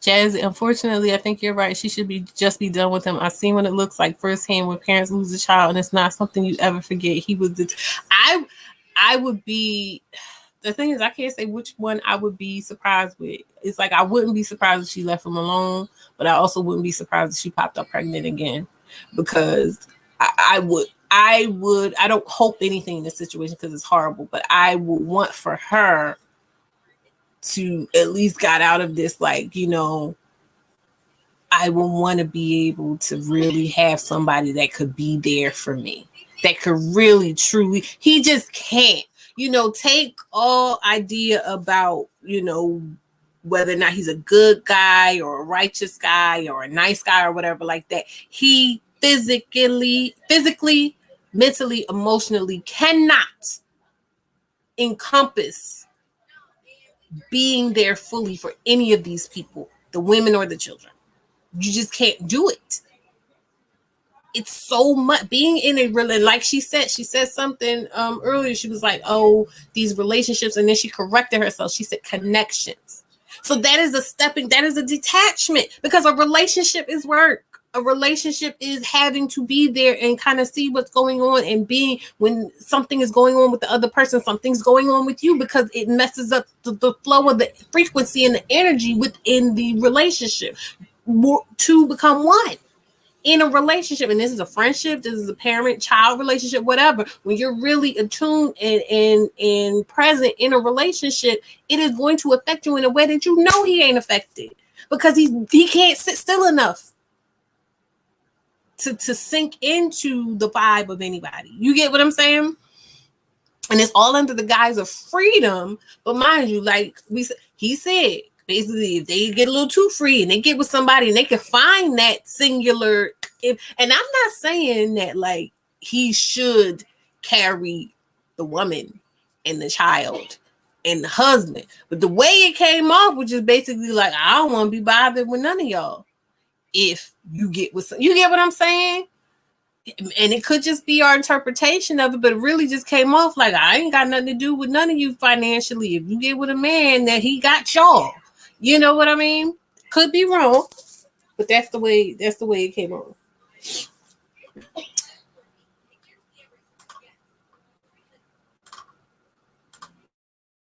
Gonna be the one to make you as a matter monogamous. Of fact, no, that's probably the complete opposite. I think that's where him and I kind of had a disagreement at one point, because I said, and we both had like a sit down conversation. And I remember telling him, this is just sex, right? Like, this is not going anywhere else than what we are experiencing now. And he's like, how do you say that? Like, how are you able to say that? And I'm like, you do you, and I'm going to do me. And then we'll get together in those moments, enjoy those moments. And we separate, we go our separate ways. So did y'all hear that? Did you hear that? I almost didn't catch it because I was going around doing all the, So she said that she went in thinking, oh, we're just doing what grown-ups do. We're just having fun. And he says, how can you say that? How can you minimize this like that? See, this is the stuff I'm talking about, but it's supposed to be freedom. So she's saying, hey, my mind is set up to think of this as just something that we're doing, but we're free. So that means I'm free too. So that means that I do what I do with you, but I go out into the world and I'm open to whatever comes my way in terms of love or whatever. Like, but you and me are just sexual and it's casual. And he says, how can you? Oh no. So basically this setting everybody up to feel that bond. And that's why I had this open, because I knew it was going to come in. So in my book, Level Up, The Single Mother's Guide to Reclaiming Her Dignity, I talk about the bond. And I'm going to read to you what the bond is. So I'll go back. The bond will have you so confused as to how your baby father would prioritize anyone and anything over your desires when you're the obvious love of his life. The bond keeps you in a perpetual state of righteous indignation at the perceived dismissal of your feelings by him and everyone else in the entire world, despite the fact that he is not your man, might even have a new woman, and never really prioritize your wishes if you were together in the first place. The bond will have you thinking you have any say at all on how he lives his life and conducts his relationships, despite his every demonstration to the contrary. The bond will have you making enemies out of other women and wasting your energy trying to keep them from enjoying what you covet. But the most diabolical function of the bond is providing yourself an excuse for continual sexual contact with your baby father. So it's slightly different in the case of Miss Abby, because she's saying she was seeking freedom, which I believe that she was, because like I said, that interview was 3 years ago. The baby's just turned 1. So she's still in a space where she could have been licking her wounds from the previous relationship and being in that space of, oh, I'm just trying to be healthy and get out there and love, and figure out, what my next move is. So she's saying to him, hey, I'm okay with us just doing what we do, but not being tied to each other. And he's saying, no, baby, we have a bond. This is special. This isn't just sex. This is special. So what that does is that primes her to still be in that state of mind of, oh, well, I shouldn't. We're having freedom too, though. So I shouldn't put any requirements on you. I shouldn't have any expectations of you to like prioritize me or put me before anybody or even just stay only unto me. However, though, we have a bond. So I shouldn't take that bond for granted by just giving myself away to other people that I wouldn't have that kind of bond with, because we bonded. You get, that's the stuff I don't like. That's where I'm just, no. Musto says, I don't care what this lady say. This is not freedom. She can't be okay with this. She can't even have an open relationship on her end without financial consequences. If I were one of his concubines, I have to be a little something on the side. I wouldn't get caught either. Not trying to mess up my money. She said, I'm just waiting on the surviving Nick Cannon document at this point, child. So I definitely believe he would say that. I don't want to tell on myself, but men will really say anything. Bond, slave, that it. Yeah, and I use the word bond because I heard it so many different, like when you talk to baby moms and they're dealing with somebody and there's, either emotional and or physical and or if there's emotional abuse, you know, then there's mental abuse. That's where there's any type of abuse or dysfunction in the relationship. It always comes down to, no, we have this unique bond between us where you wouldn't understand, you know, what's understood doesn't need to be explained. You wouldn't understand. You don't know what we talk about. You don't know how he really is. He really truly does love me. You know, he's so jealous, doesn't want me talking to other people. You know, he really values our family. It's always this idea that whatever's going on, this exchange of energy between you two is so meaningful that you would be silly or frivolous or careless to try to step outside of it, to forsake it, to end it, to stop it, whatever it is, to redefine it, to put boundaries on it beyond what's already there, because it's special. What you have is special. And the thing is, like I said, that it's not the reason that I have a problem with polyamory. I have a problem with, you know, open relationships and things like that. The reason I have a problem with it is because 9 times out of 10, somebody within it is not being honest about what they really want. And they're just kind of settling. And there's this wonky energy. But that also opens the door for the person, you know, that typically is in the seat of power, to take advantage of that person's willingness to compromise. And just in that exchange there, you know, the last couple minutes, it's just it just, like I said, I already was saying, it don't feel right. It doesn't feel like this empowered energy, a free flow of energy, of completely reciprocal energy. Something just feels off to me, you know, and I hate that for the babies most of all. But, you know, I hate that we live in a world where, as women, and like I said, these are preferences. These are the chosen ones. You know what I mean? The chosen ones. But then if they can't keep it together enough to say, no, I'm going to stand my ground, I deserve whatever, no wonder it's so hard, you know, for the rest of us. London says he's got a special bond with it. That's what I'm like, it can't be special. And it's, this is touching so much on, you know, my second, because that was kind of how he was, in a sense of just that, oh, you know, everybody, I got a bond with everyone. And every time I meet a new person, it's just, it's just an undeniable energy. And like, that's really what was happening. And I was just like, you know, I'm not, no. Because if everybody's special, nobody is. I know I'm not. You know what? I'm not feeling special. So I'm going to dip out and let you do you. Said, interesting, the man can have all the women, but the women cannot have multiple male partners. Yeah. Erica said, no one cares about the kids. I just don't. And mind you, and I had my daughter is 18 this year. And just for her prom and stuff, and me and her dad ain't been messing around forever. And it still was like, I went through so much in trying to prioritize her.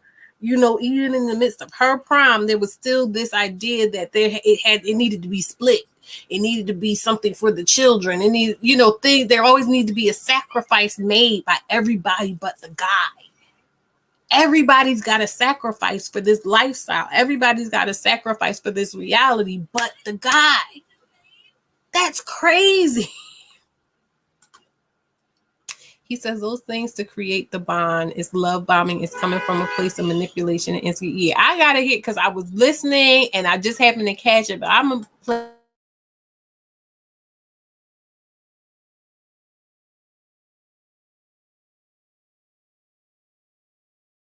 Kind of had a disagreement at one point because I said, and we both had like a sit down conversation. And I remember telling him, this is just sex, right? Like, this is not going anywhere else than what we are experiencing now. And he's like, how do you say that? Like, how are you able to say that? And I'm like, you do you, and I'm going to do me. And then we'll get together in those moments, enjoy those moments, and we separate. We go our separate ways. So I never went into this thinking, I'm going to change the game. So at that time, when Nick and I were really getting involved with each other, I was like, this is great. I get a self-help, self-care, so self-heal, but still get a connection and still be inspired and motivated at the same time. At a woman of 30 years old, now I'm going to be 32. That's bananas. This is all over a 2-year span. Yeah. That's pretty intense because people assume naturally, I think when women are in open dynamics and consensual non-monogamy, that they were coerced somehow. Oh yeah. Or that their partner essentially brainwashed them. Yes. But I always feel so good about my decision because I chose it first. Yes. And then I found a partner yes. who was like, oh, this makes the perfect sense for us to engage in this together. Yes. So is Nick your primary partner? Nick is my primary partner. Yes.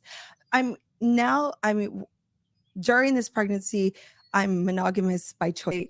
But if a connection comes, and it doesn't necessarily have to be sex. And I think that's what everybody always thinks is, oh my God, you guys are having one big orgy. And it's like, actually, no, it's actually quite the opposite. And it's beautiful. And it could be a form of intimacy that's not sexual. It could be deep conversations or, these fun, random, spontaneous dates or trips. And I think that people are so focused on what it is that they're afraid of.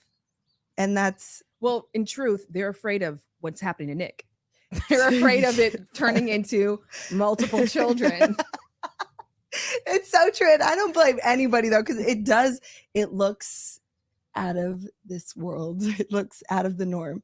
So naturally, yes, I could understand everybody's distaste and disagreements in the way that I have chosen to live my life. And I find it funny too when everyone's always coming and be like, he's playing you, he's playing. I'm like, technically speaking, we all know about each other. It's just, how much do you want to know? How much are you choosing to know? And I find empowerment in my truth and in my reality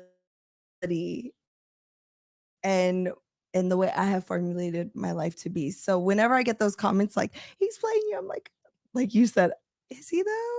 Like, right. I'm living. Well, there's a big difference between people who life is happening to them and people who are happening to life. Yes. And it sounds like you've been happening to life. You've made decisions and then chosen a life to suit that. So was he your boyfriend? Did you guys ever come to terms with those labels? Okay, so the last thing Sean said, people who are happening to life as opposed to people let life happen to them. I can say that I get where she's coming from.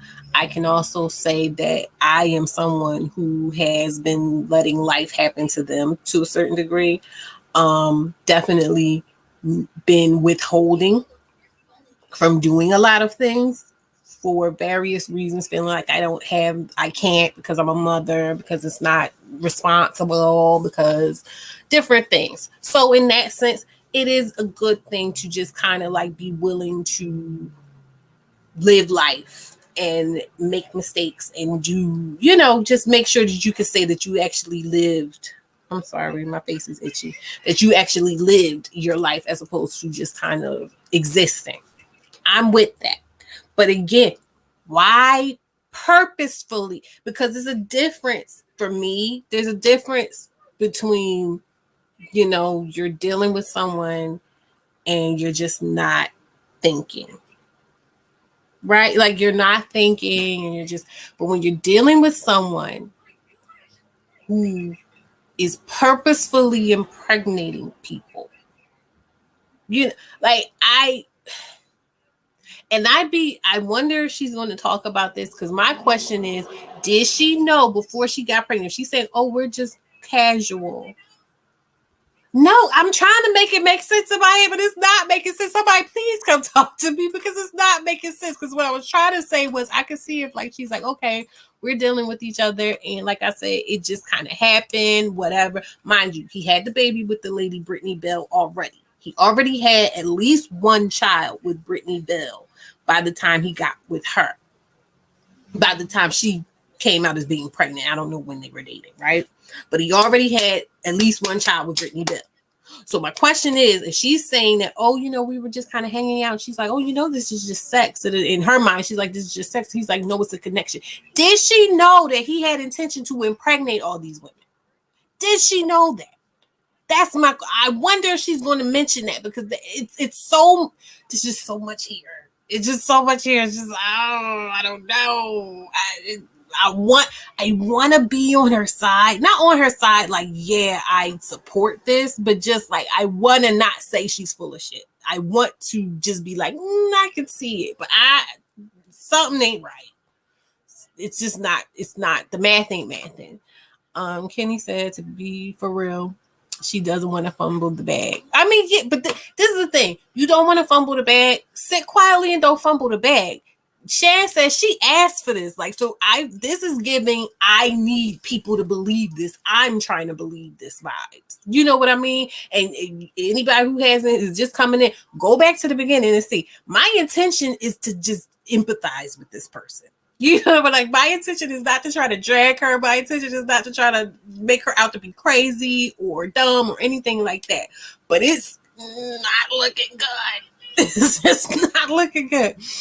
I just ignore the other woman's existence and it's fine. Listen, I'm Team Mariah all day. I'm the Mariah Carey type. I don't know nobody. I don't know none of them.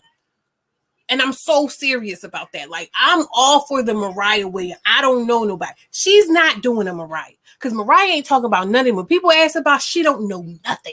She don't know him. You get what I'm saying? This is not giving Mariah energy. This is giving, oh, no, guys. It's not that. You know, like, it's not giving. So we'll find out the real truth in 5 to 7. Child, when them, like Erica said, when them kids start talking, okay. He says, you know what? You're right. Like Mariah, she's the one. She's the blueprint. Okay. She's just like, look, I got my babies and we live. She's what this one is trying to pretend she is. Because Mariah is literally living her own life. And the crazy part about it is this man just said, a couple weeks ago, that if she would give him the time of day, he would be back. And you think he would be back messing with them? How free? Everybody will get free then, right? Come on.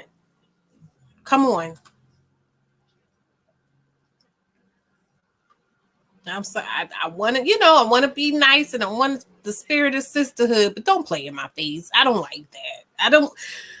And it makes me sad, because it's just, you ain't got to do this. You ain't, now my head is hurting. Ooh, okay. Don't put it out. It ain't, I'm just saying, I haven't eaten either, so let's get through this.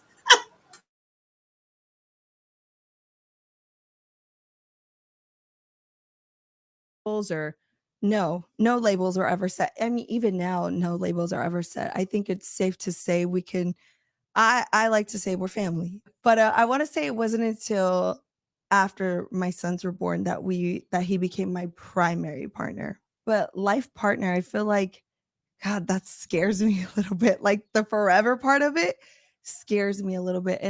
And I like to live in my moment right now and in my present and what's going on. Prince Petty says Mariah is wealthier than him. He has no financial leverage over her, especially when he's using the alimony to pay his baby moms. Yes, and that's the thing, and that is why it's all here, folks. Like all the stuff, when I talk about women buying into the stuff men say, these are women that bought into the stuff men said.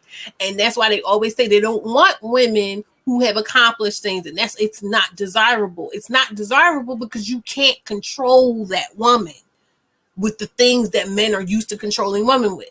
They're not used to, they don't feel like being a stand-up guy is beneficial to them.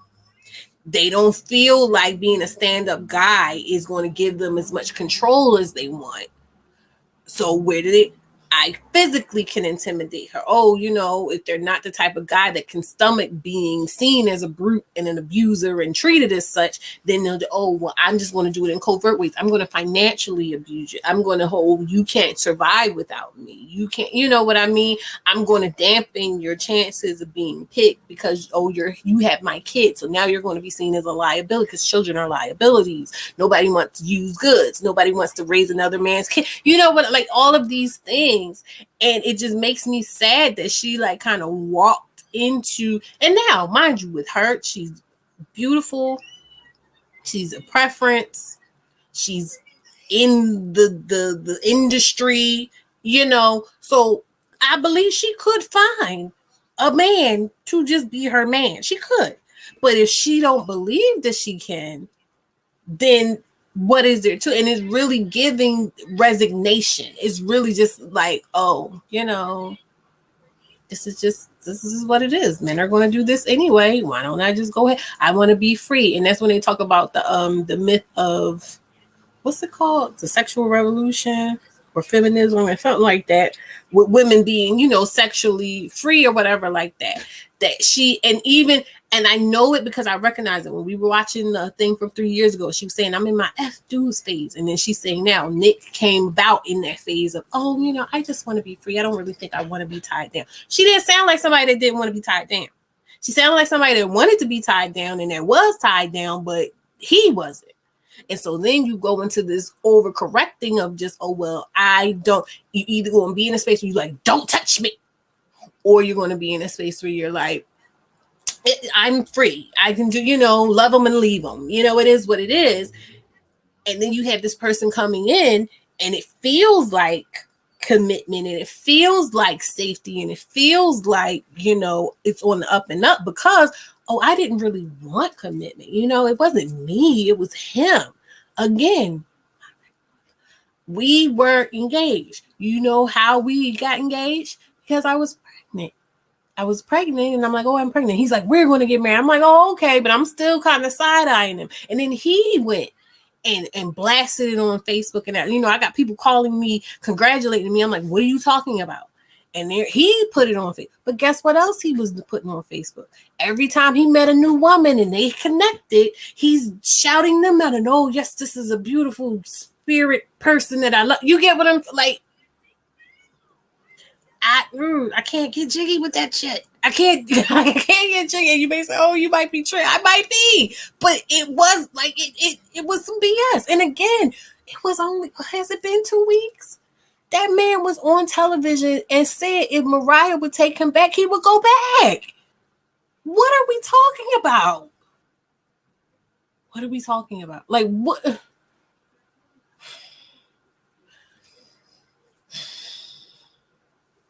This is sad. I really wasn't. I don't know why I wasn't, but I wasn't expecting to feel this way. DM, and who could blame them? They don't know this man like that. They don't. Ain't no way he dating and impregnating all these women and y'all really like getting to know each other. And I'm saying this again.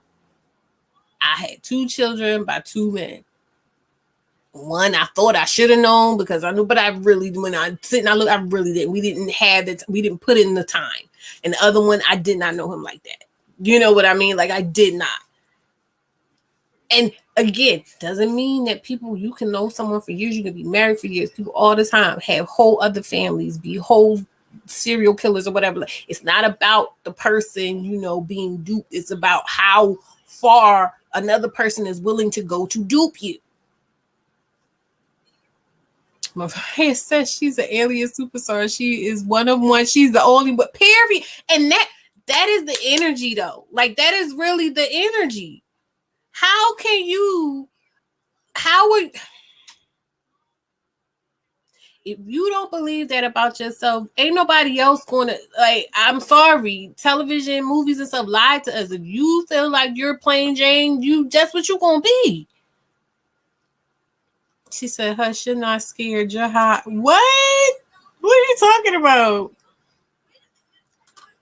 She said, right there, especially because he's doing all this to leave a legacy due to his health issues. Let's see.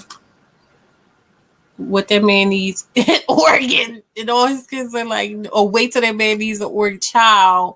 He gets alimony. I thought he declined to it. To the Google.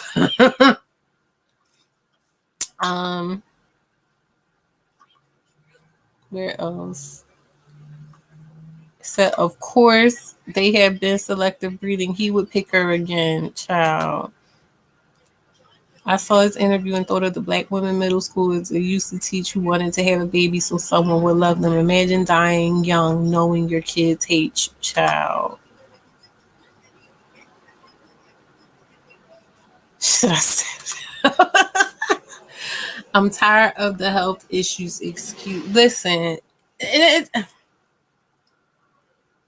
I just, and this is so when my oldest daughter was younger, you know, I'm talking like 4 and under, I used to talk to her dad and I used to just say, like, do you really believe, because like she was one of 3 at that point, and I'm like, do you really believe that you can continue to carry on this way and that these kids, like, forget how I may feel, how any of the other mothers may feel, do you really feel like these kids aren't going to have some things to say to you?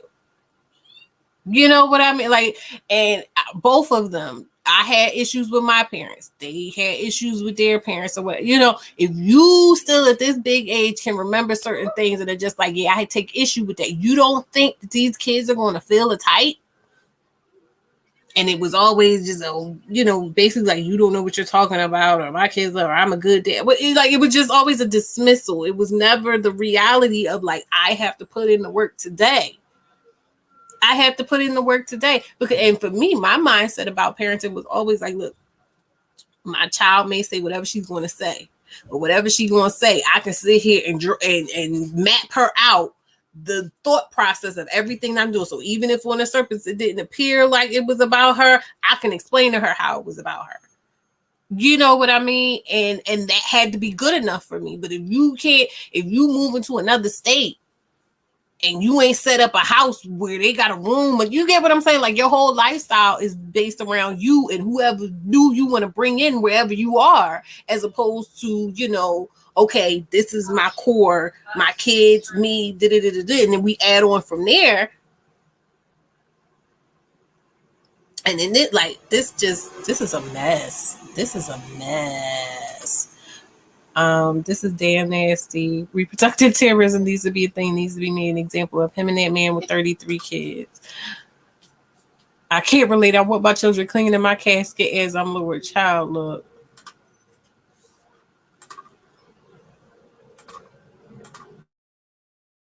Going on now and not think 5 years from now and 20 years from now, I'm enjoying what's happening.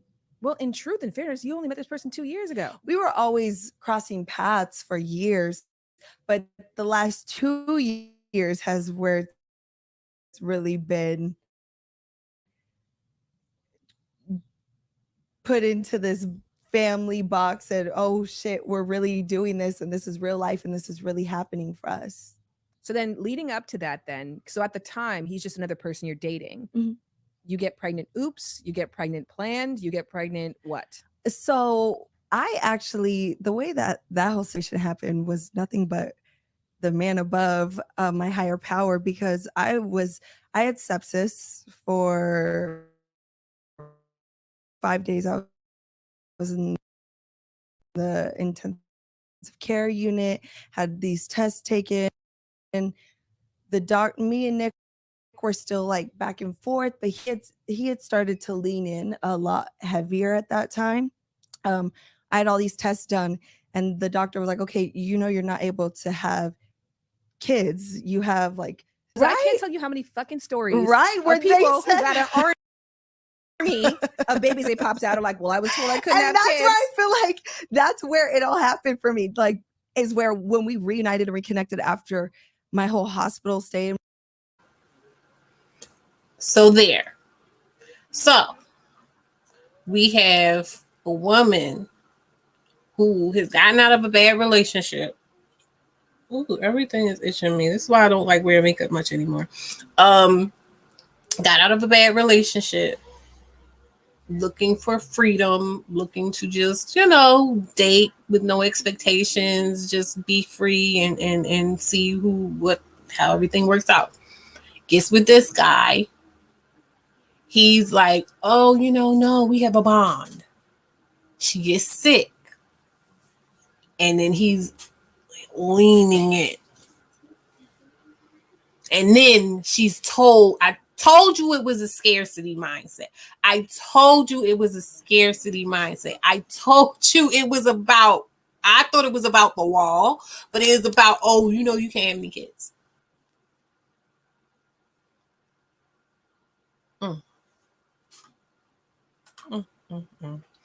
These women don't tell us, but when their kids hear them crying in the room, they start feeling the anger and the hate when your mom is a doormat child. Woo, this is something. I seen that. I was like, how, Sway? Hey, they are out. Listen, everything is out. She's laying it all bare. She's laying it all bare.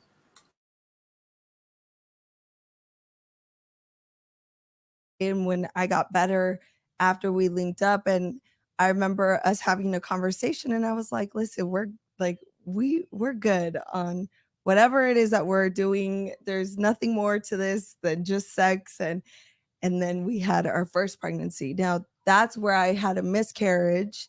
And then Nick was like, well, let's try again. And at this time, how many kids did he? No. The more she talks, the angrier I get. The more she talks, the more pissed off I'm getting.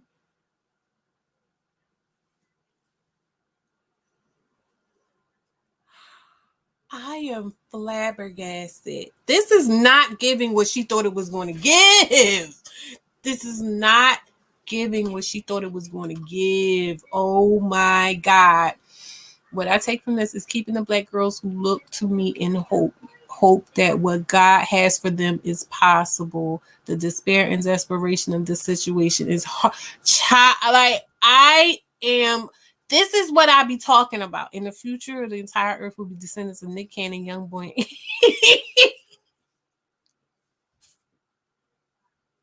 I don't know if I should be laughing or crying, Petty, because that is the truth. Oh my God. I understand now the can't have kids. That I was saying, I'm sorry. I know this look weird, but my face is itching. That's what I was thinking. I totally was thinking, because she's not old, but I was thinking it was coming from just a general place of like, oh, you know, my time's running out. I'm about to hit the wall. You know, what's that called? Biological clock. I thought it was a biological clock. This is insidious. Like, this is really diabolical on his part. So you telling me this girl went through this bad breakup relationship to the point where she talking about this man was a narcissist. So she needs deep healing. She didn't heal because that was 3 years ago. The babies are 1. She says she had a miscarriage. So basically, within that first year after getting out of that relationship, she starts dealing with Nick Cannon. Nick Cannon, with his turban and shit, is you know, snake charming her and telling her, hey, you know, no, this isn't just. She's like, oh no, it's cool. We're just hanging out. He's like, no, it's a bond. It's a bond, girl. It's a bond. Then she's told she can't have children, so she's being lax with the birth control. Okay.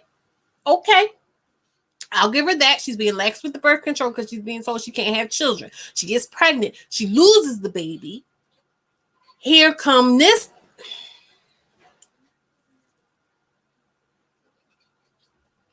This is not giving what she thought it was going to give.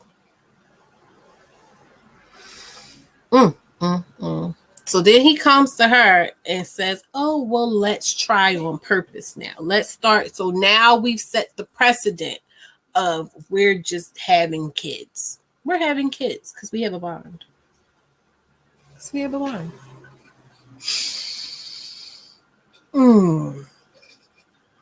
Okay. many does Future have? She might as well go to the sperm bank. She's going to be alone. Honestly, that the part that bothers me, it's not a thing. You know, I got kids. I'm not married. Never been married. So it's not a thing where I'm Puritan or conservative, like, oh, all mothers should be married type of thing. It's not that for me. It's the fact of the dynamics of the expectations. Like, I'm sorry, I'm a kid who didn't know who my parents were, and then when I found out who my parents were, as opposed to who I thought my parents were, which were my grandparents, it opened up a whole nother area of me of going, okay, well, why aren't my parents relating to me as a way I expect parents to relate to other people, the way I see on television, the way I see other family? Why aren't my parents parenting me? There's going to be that feeling with these kids. And who's going to have to, and they're not going to want to hear, oh, we had a connection and he wore turbans and he was dying. They're not going to want to hear that.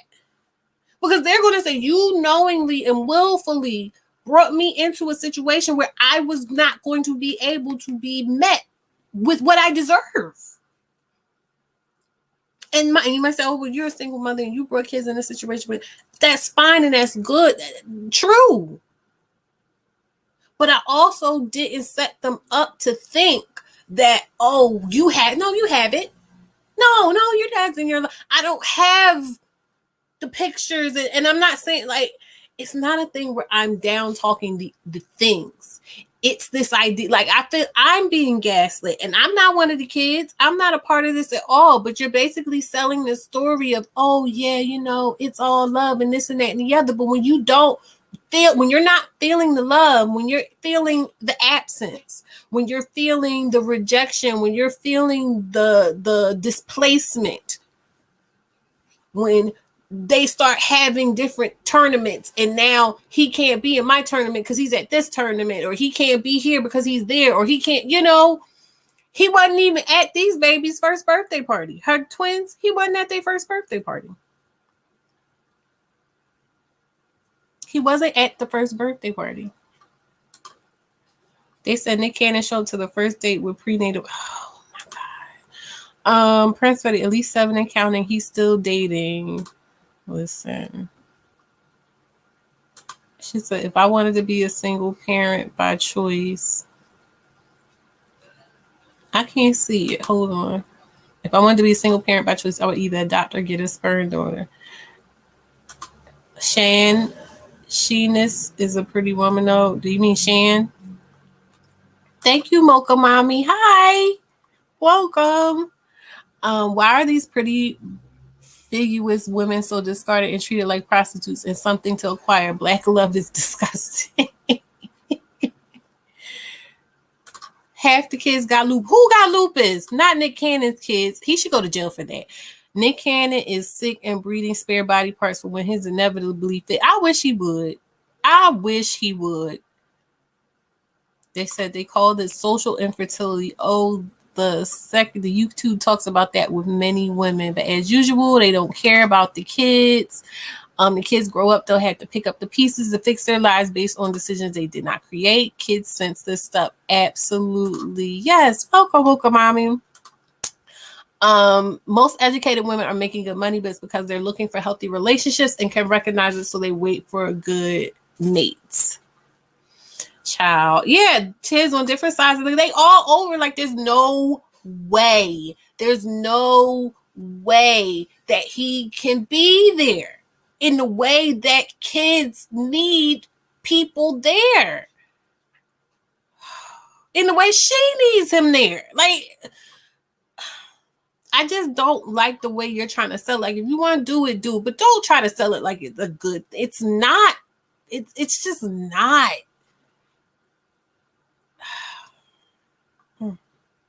All right, back to it. Did he have? 4. He had 4. Yes, 4. So I was open to the idea of having another pregnancy or attempting to get pregnant again. And it happened for us. And I didn't know I was going to have twins, clearly. So when they said, "Oh, you're having twins," I was like, "Okay, that just shot me from 0 to 1,000 real quick." And yeah, So this is a plan. Your twins were planned pregnancy. Yes. Yes. So then to clarify, you go to the doctor, they say that you can't get pregnant again. After that, you get more relaxed about protection. Yes. What about safe sex in terms of the fact that you guys have multiple partners? So we've always spoken about safe sex and knowing our status and knowing what's going on with our bodies. We're both very health conscious when it comes to that. And Nick, he has his own ways of living, and he has lupus, so he already is very conscious about getting his blood drawn and taking care of his sexual health, mental health, all types of health up and down the spectrum. And that only inspired me. So we didn't really put too much emphasis because we were both very well aware of what our status was. And that went to anybody else who I happen to be sexually involved with, which I mean, like at the time that you guys stopped using protection because you're like, just anybody that I was involved. So basically, like, I don't know what he's doing. You really try to paint this picture like, oh yeah, he's very healthy and he does all these. You don't know what he's doing. You don't know what he's doing. But you do know that everybody's pregnant. So you know that he's having unprotected sex, but you don't know what. So that I'll take that back. You do know what he's doing, which is nothing. You don't know what these other women are doing. And everybody love everybody. I don't know if anybody ever saw that movie Semi-Pro with Will Ferrell. Everybody love everybody. Everybody love everybody. High value Debbie dead. Jesus. I would rather have my children alone via adoption or through a sperm donor than they concede with a man that doesn't want to be committed. At least my kids would feel loved. How do you explain it? Like, like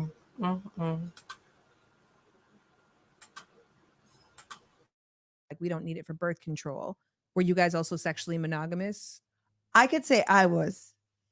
I can't. That's all I'm speaking for is myself. That's all you can ma'am. do. Yeah. Yes, ma'am. So then you have this period of time where you get pregnant. What goes through your mind? I mean, obviously you were told this wasn't possible. You're now pregnant with somebody who has 4 kids and you're living in your truth and in your joy. And this could be an interruption to this newfound freedom that you had just found for yourself. How did you feel?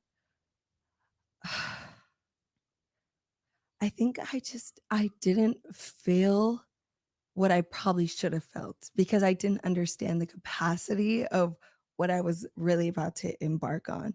I just like any other woman, when you get pregnant, you think it's about you. You think it's going to be a beautiful journey and everyone's going to congratulate you and period. That's the story.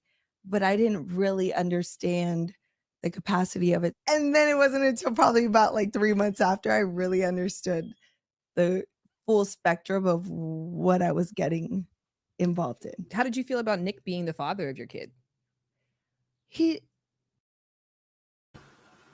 Okay, so what she just said about not knowing. So like when I got pregnant at 18 with my oldest daughter. And I had made arrangements. I'll just say that I had made arrangements. And then at a certain point, I recognized that that wasn't the route. I couldn't go that route. Being who I am and knowing how I am and everything, it wasn't something that I felt like I would be able to live comfortably with, having made that decision. So I opted into having a child. And like she said, there was no way. I thought I knew. I didn't think I knew, but I thought I had a good enough idea. And I didn't. And I bet, dollars to donuts that at some point when the question comes up, because Sean's really good at asking questions. I don't know who said she wasn't asking the right questions or that she was asking softball questions. She hasn't been, and I didn't feel like she was with y'all. I didn't feel like she let her off. She wasn't drilling her. She wasn't. I'm talking about Jazzy Brown. She wasn't drilling her. She definitely wasn't trying to like scold her or teach her. But that wasn't, like she said, that's not her place, and that wasn't what she was supposed to do. Who is she to do that? That being said, she asked good questions. She asked relevant questions. And I bet dollars to donuts that at some point she will ask her, well, why would you continue? Okay, you were going to have a baby with him at one point and then you decide, like, why would you continue? And I'm pretty sure she's going to make the same answer, the answer that I had before, the answer that other baby mothers I've talked to have had before. I don't want more than one child's father. I don't want to have a bunch of kids by a bunch of different people. I want all my kids to have the same, that you want a matching set, so we will see, but I'm pretty sure that's what it's going to be if it gets asked. STDs are so high in the Black community. It's very irresponsible. What about them? She don't think about them. They ain't think about her. Ain't nobody, child. Will someone please think of the children?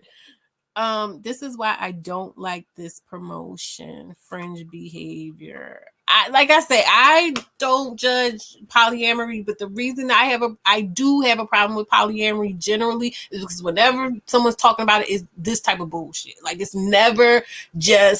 rarely somebody where it's two or more adults and everybody's really cool with what's going on. There's always somebody somewhere in the mix that's just kind of going along with it because they want to be with a particular person and that's what that person is into. And instead of them doing the work and just saying, hey, that ain't the person for me, they just going along with it. And then there's resentment and it's a bunch of BS. And the next thing you know, kids are involved. Like I have a problem with kids being involved. Not only do they have to live without a present father, but they also got to live with those crazy ass names. I'm not even bothering to read those. At true, very true. White women do it all the time. Women have more power over their fertility and their choices. We do not exercise it when producing children, and it's putting us in harm's way. She said, that's why I have no siblings by my mom. I know that's right, Mom. And the thing is, and that's why when I had my oldest daughter, there was a brief stint where I was like, oh, I would rather when I want to have more children, I would rather them have the same father. But luckily before that, I came to my understanding of, if he ain't doing right by why would I turn around and deprive myself the possibility of being with someone who will take my child that I already have and then we can have more children. We can just be a real family as opposed to just saying, oh, well, at least I have a matching set of kids, type of thing. And I don't need to have more than one child with you to see what type of father you are.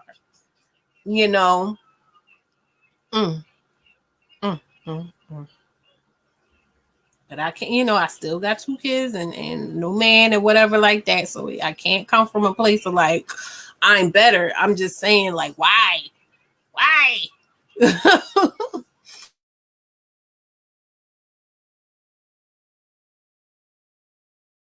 I felt comfortable. I felt safe. And a lot of people, I don't blame them for thinking, oh, it's money. But that's not at all what this connection was built off of. And when somebody can really make you feel free and safe and protected, you don't really focus in on what's in your pockets. I believe that for her. I believe that she does not. Hey, LB. I believe that she's not in this for money. But that's the part that makes it so hard. She's not in it for money because this fool got her thinking they got a bond. Hey, LB. Hey, sorry. I had you echoing for a second, so I stayed on mute. Oh. The only thing I just came in real quick to say, for the moms that have this idea, like, I don't want to have a second, or I don't want to have kids by multiple baby daddies. Like, I get it and I understand it, and I'm not suggesting it. But what I will say is that I feel like I lost an opportunity to grow up with siblings because my dad had siblings with 3 different women in 3 different states. So that took away my opportunity to grow up with siblings. And I put that on my dad, not on my mom. Like at first I was like, it's not like, why do you care? It's not that big of a deal. But then I thought, like, as I've become a woman, I see how women are treated when they have multiple baby daddies or whatever. And so I understand it more now. And looking at my mom, I don't blame her at all because she did what was best for her and me at the time. And to me, my dad's the one that put us in a situation where I wasn't able to have another sibling. And people may disagree and say, like, your mom could have did it anyways. But my mom and both of my brother's moms were in positions where it doesn't make sense. My youngest brother's mom has multiple baby daddies because she keeps trying. And it's not like she's just all over the place. She just keeps trying new, like, that man didn't work. Let me try this man. And that man was the same type of man. Let me try this man. And I think there's more of a problem with there not being enough men that are willing to, like, commit to one household. They want to have multiple kids, but they don't want to have one household, which to me can only mean that they need our resources, so they spread it out. I honestly think that, well, there's a myriad of reasons. Like when it comes to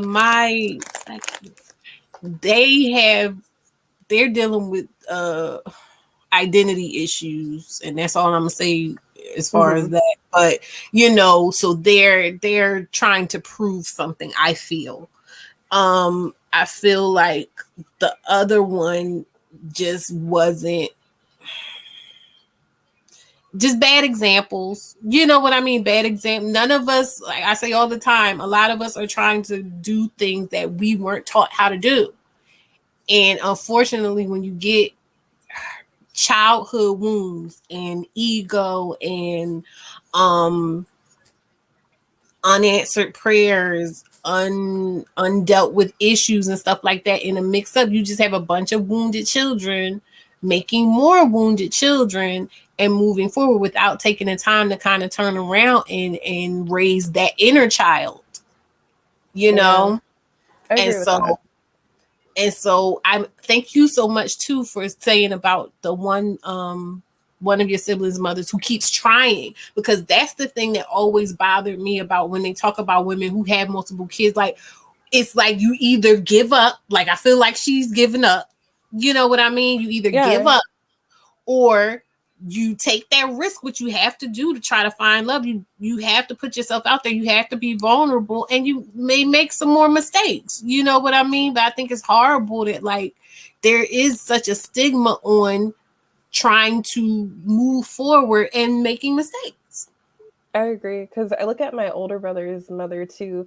She remarried, but after they were grown, they got divorced. And to me, it's like you never know what a woman's dealing with when they're in the marriages, or like what they've sacrificed when they've chosen not to have more kids or haven't been married yet. And I think that as women, we're kind of in a lose-lose-lose situation unless we decide to essentially say, I don't care what society has to say. I don't care what other people have to say. I'm just going to do me and live life. Because if you look at my younger brother's mom, she's the one with the multiple baby daddies that everybody, looks down on. And then you have my mom, who's older, unmarried, and has one kid. And they're like, you should have more children. And she's like, I didn't want to have multiple baby daddies. And then you have my older brother's mom, who did what she was supposed to, but her youth was on a man that she ended up divorcing and probably only was with for the kids. So I think that, like, these are all situations that are kind of set up by men. And I don't look down on somebody who's choosing to do what's best for them, because what's best for you should also, like, trickle down to your children in a way. Like, so if you're taking care of, you can't take care of others unless you take care of yourself. So to me, I think that women should do what's best for them when men leave them in a situation that's kind of lose. And whatever that looks like, we shouldn't be judging them on that. Yeah. But that's all I wanted to say. I'm gonna hop off. Okay, thank you, LV. Yeah, so I'm gonna start this again. We'll just push forward. you focus in on, okay, this person, I can see myself co-parenting or sharing life and creating life with this person because they make me feel the best version of myself that I can possibly feel. I think that a comfort too also has to come from financial security to some extent, which is not a bad thing. We are drawn to people who we know can provide for us during a very vulnerable time and provide for our very vulnerable children. Yeah, I mean, the last relationship I was in, that I was monogamous for 5 years in, he wasn't financially stable at all, but he was rich in other things. And I think that that's what goes over our head is, okay, so this man might not be rich, but he was rich in love and rich in ambition and his plans and his goals. And I kind of took that more so as currency than, okay, yes, this is Nick Cannon and he has everything he wants at his fingertips. But at the same time, what's your heart like? What's your character like? What is it that I'm going to see build future leadership for our potential child or children, you know? It really was an oh shit moment. I don't think I understood the capacity of it until, because I don't even think with people, more so like people you care about, the people in your family, your best friend, like the fact that at the time, then in theory, this would have been his 5th kid. Yes. So there's already going to be a certain judgment on being the baby mother for that person. Yeah, well, I'm really blessed to have a really supportive family. I think my mom and dad, my sister, my brother, all of them were just like, as long as you're happy, just because they see me in such a toxic relationship and in a toxic space, that they thought, as long as you're happy and this is healthy, most importantly, because we've seen you at your lowest of lows and we're seeing this new change in you, then we're for it. My family was never. And were you guys private before that? Like, oh yeah, very private. I remember even when I put out that I was pregnant, the world still didn't know about who was my children's father or who I was involved with, and I had never let it be known. And then this one Valentine's Day just opened up the can of worms for everybody. Me, another woman in it, two other women in his life, all got sent the same balloons, the same flowers, the same everything. And I'm thinking, this is sweet. This is my first pregnant Valentine's Day, and then I open my phone to it's pandemonium. It's crazy. Oh, because you posted it. Yes, I posted it. So I didn't know that others were posting at the same time or what they were posting. I didn't even know one of them was involved at the time with Nick. So I'm thinking, oh yeah. So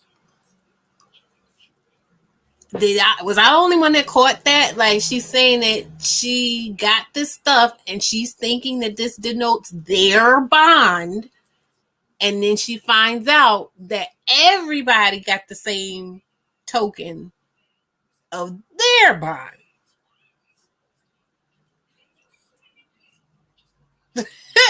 What?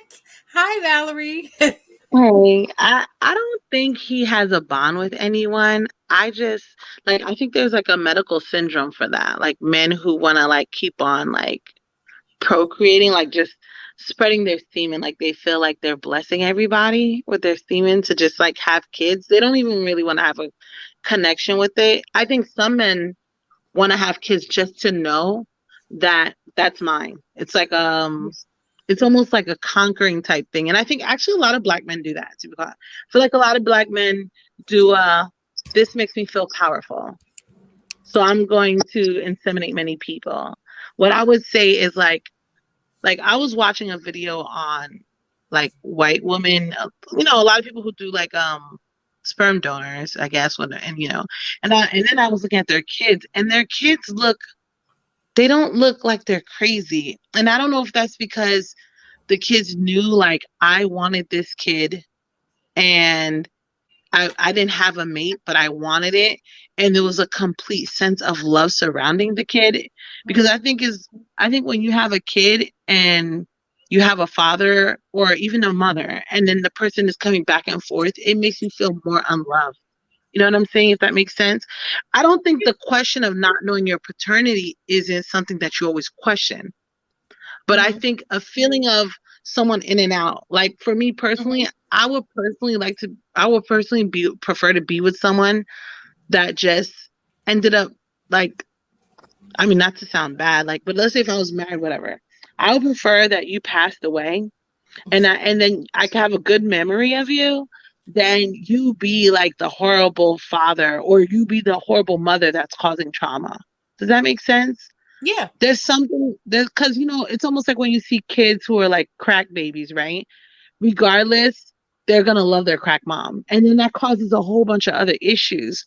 And I think women don't realize how much power we have to actually have a kid. Like she said, her family like loved her and supported her, which she's lucky. A lot of people don't. But I think a lot of women, we can do a lot of things in community sometimes. I was a stay-at-home mom. They have library time, lots of other stuff like in community with women that sometimes you never even see the men be a part of, Mm-hmm. And that's not to say that's my ideal, but I'm a realist. And in my realistic mind, when I was in high school, I thought I'm going to want to have a kid. If I hit 30 and I don't have a kid, I'm going to go to the sperm bank and I'm going to have one kid. That was just always my thought. Because there's something about being tied to someone that is mean to you. And I think a lot of men sometimes use pregnancy and the attachment of a child because they know how much you love it as a form of manipulation. Yeah. And when I see all these like in the past year, I've seen like a lot of like female homicides. A lot of the women were in their 40s that had kids. And they were with people who were not good people. And in the end, they ended up suffering more.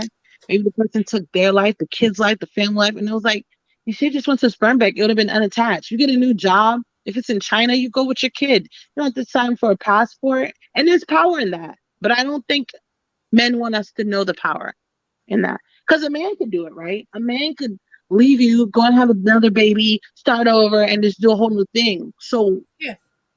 Why can't we, if we decide, you know what, I want to have a child, I haven't met someone who I feel is the right person, let me have this child. And technically, if you think about it, right, if you do have a child and you don't have a baby father, right, wouldn't that make you more appeasing as a single mom to a man who might want to be in a relationship? That's just because me as a woman, I would prefer a guy who's a widow.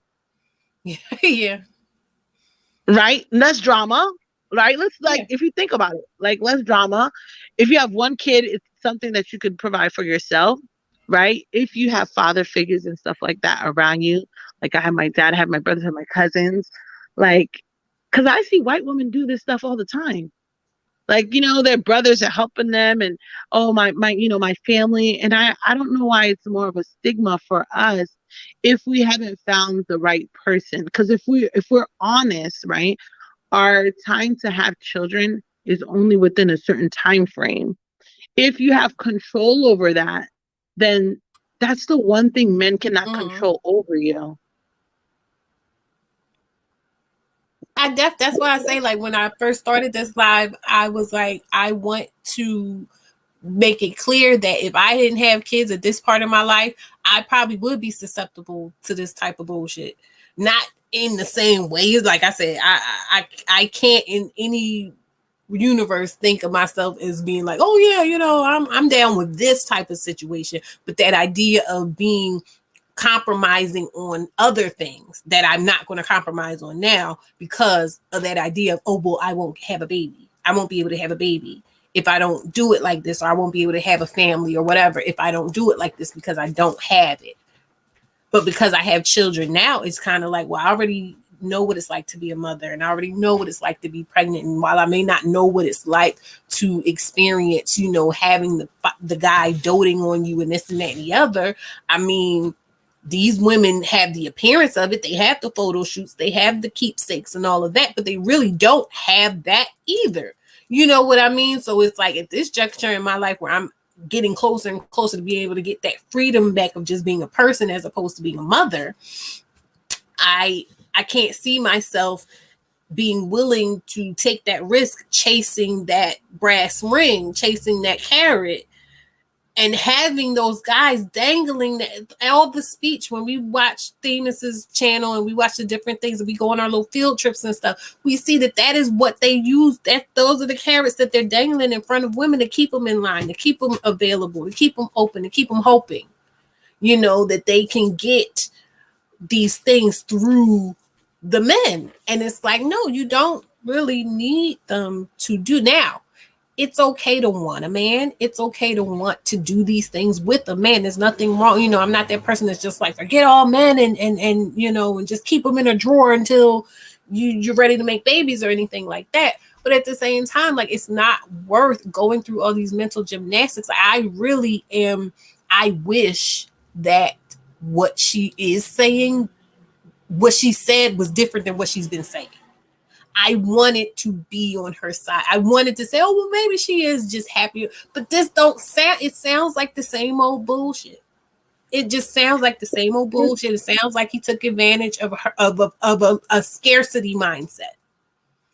Well, I think the other thing is too, is like the woman of, I want to say my generation, and some of the ones a little bit younger than me, like, cause I'm in my 40s. I think the problem is, like, everyone talks about like freedom, but I think a lot of Black women are not really free, because in their mind, they feel like, I have to stick within this pool of men, right? To really be free, like in the way that Martin Luther King said, we should love who we want. I feel like if Black women open their mindset to men as a whole, it would also increase their probability of finding a mate that suits them as a family. Mm-hmm. And I think a lot of the Black women that have aged out, they've aged out because they were waiting for, sadly, the perfect Black male relationship, which is hard to do in America, right? Like, I'm from a foreign country. When you look left and right, it's not, like, I mean, I'm originally from Haiti, right? And if you ever travel and go to a place like a Haiti, or maybe like whatever, like a Jamaica, maybe not Jamaica as much anymore, more Chinese, or Nigeria, like, you realize if you come back here, like, there's not that many Black people here. You know what I'm saying? Like, the options of men as Black men are not as much as you think it is. It is illogical to think that you're here with such a small population, to think that there's a 99% chance that we're all going to find some black perfect guy. You know what I'm saying? You have to be open. And actually, there's a lot of Black women that maybe in neighborhoods that don't even have that many Black guys. So what are you choosing from, 3 guys? And then if they're colorist or whatever issues or whatever problems, I think you have to think of what men think of women as women. Black men think of women as women, period. Black women need to think of men as men, period. Like, don't like do the whole, because at the end of the day, are you going to feel bad if you married a guy that happens to not be Black, but he has a home, he's a stable father, he's there for you when you're getting your C-section and you're getting off that table, he's there to pick you up, bring you home, help you make the milk for the kids. Like, she's missing out on all of that, just to do that. And that's why I said, for me, I don't understand the purpose, because long game, he can only be in so many places at once. And at the end of the day, she technically just chose a sperm donor. If we're honest, that's what the only difference is that once in a while, he's going to do a tug of war to bring her in. And she's going to think, well, I'm different. Because she even said, if you realize it, she said he gave everybody the same gift. That means that he just talked to his I don't know, to his organizer or whatever, and said, send these flowers to these people. Yeah, like, it wasn't personalized. It wasn't like, oh yeah, Abby likes this and Abby likes that and da da da da da. No, it was, okay, everybody's going to get balloons, everybody's going to get this little box of flowers, everybody's whatever it was. I don't know. Yeah, because in reality, there's no way that he can be in all those places. Like, and as those kids get older, sadly, and then I'm going to add that they're all different kids, right? I've looked at Nick Cannon kids. Some of his kids look like they have different deficiencies from others. They're gonna have different textures, different looks, and he seems to have some sort of preference So when that shows up, when those kids get older, why is daddy spending more time with Mariah's kids and not me? Oh, I haven't seen him. Then that's going to be jealousy. That's going to breed anger. That's why I said at this point, she might as well should have just had the baby by herself. The kid wouldn't even never felt that. You know what I'm saying? Like, I feel like if you're gonna be part of a family, then be part of, like, my ideal is to always be married and have kids. Like, I was married, I'm still technically married, I'm separated. I had my vision of what it would be like if I had kids with a man and what that represented. My thing is, if it's not going to be what that is, then I rather remove that and create a different paradigm completely. In the same way, men can also remove us and choose another person. They might not be able to birth a kid, but they're like, he's going to be on to the next person after her. You know what I'm saying? In 5 seconds. If she ever wants to leave the state and he wants to say He no, already she's not got going just to like do it. 2 more after her. Yeah. And all he has She's to not do the is last send baby a mama. letter It to was his her, lawyer. and then All he has to do is send a letter to his lawyer. it's not Let's even say 2 she more. gets a job in She was China. the You know first. what I'm saying? She started it off. She started it off like when she started off the whole idea of, oh, it's a bunch of women, because he had the baby with whatever that girl's name, Brittany Bell. He had the baby. Brittany Bell was pregnant. Brittany Bell was pregnant. She did the photo shoot, whatever, blah, blah, blah, blah, blah, blah, blah. Then when Abby came out and was like, oh, yeah, I'm pregnant too, that's when you realize, oh, this is a thing he's doing. Because it went from him just, oh, he's living his life and yeah, so whoopsie type of thing to, oh no, he's having babies. And then Brittany Bell got pregnant again. And so that's when you realize, oh no, he's really doing this. This isn't just he's dating these people and it's happening while they're dating. He's actually like purposefully going around impregnating these women, and they're cool with it. And then it's been like, it's just like this. I'm not buying what you selling, sis. Like I wanted to, I didn't want to, but I wanted to. I don't like either about. I wanted to be able to find something wholesome with it. You get what I'm like? I wanted to be able to say, you know what, this feels pure and genuine, and it's not. Everything she's telling me is like red flag, red flag, red flag, red flag. Like, he positioned her in a vulnerable state. She was fresh out of a bad relationship, a bad breakup. She was in an independent phase of like feeling, to me, I mean, and again, I don't know her and I'm not a psychologist or anything like that, but I've been through, the things she's describing, I've been through. I've been in that phase where you're just like, you know what? I need to just be free. I need to not be serious with anybody. I'm still healing. I want to just do me. But then you get somebody that's saying all the right stuff, and you feel a false sense of security because it's not you pushing. You didn't want it. You get what I'm like? Because you weren't going. It comes off like I need it. Yeah, because you weren't going in like, I need it. You're feeling this false sense of security because, it just came to me. I just manifested it. You know what I mean? But there's all these parameters for you, and the whole thing of like thinking, I got a nice present for me, and then realizing everybody got the same, but in the way it's just kind of like, no big deal. And now you're boxed in because I didn't really want to commit. Yeah, but he's selling you commitment. Because when you're saying, we're just having sex and it's fine, it's casual sex. Oh no, how can you just say that? And when you're saying, I had a baby and now I had a miscarriage, well, why don't we try and have another? You like he's leading her into a cage. It's dismissive, and you know what I really don't like either? I don't like the fact that it seems like women are not allowed to have emotions. Like, I feel like Nick Cannon gives a lot of like all these emotional things.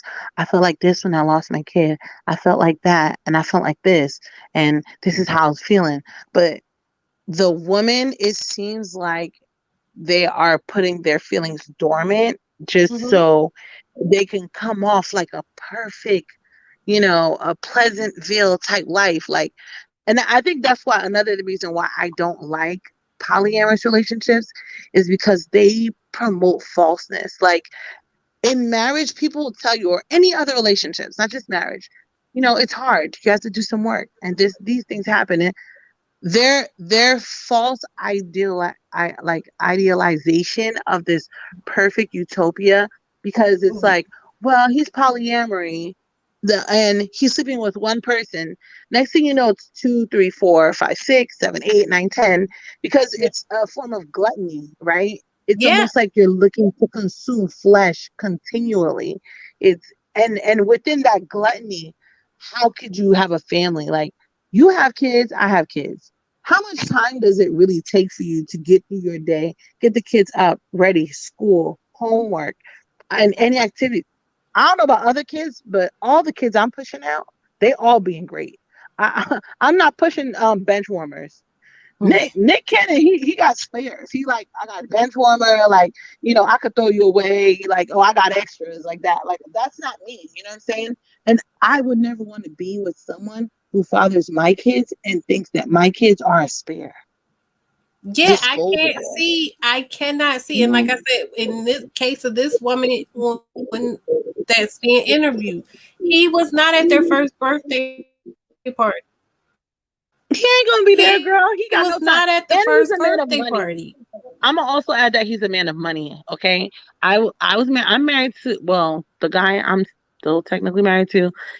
This man has what, 4 jobs, 5 jobs. He wants to be that polyamorous life. He don't got no time, boo boo.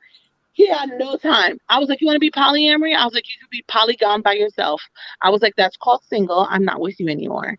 And I will let you know, because you getting yours, I'm getting mine. And that's what this world's about. We just gonna be separated. I know technically those type of lifestyles, people are not happy. You know what I'm saying? Those type of lifestyles, usually those are the men that end up at the hospital, and people like, yeah, I hated you to begin with anyway. That resentment comes back later on. You know what I'm saying? Or even like, DMX had how many kids? I don't know. Like, it's not really, you never really form a concrete relationship with people. Everyone on the surface. On the surface. That's like on the surface.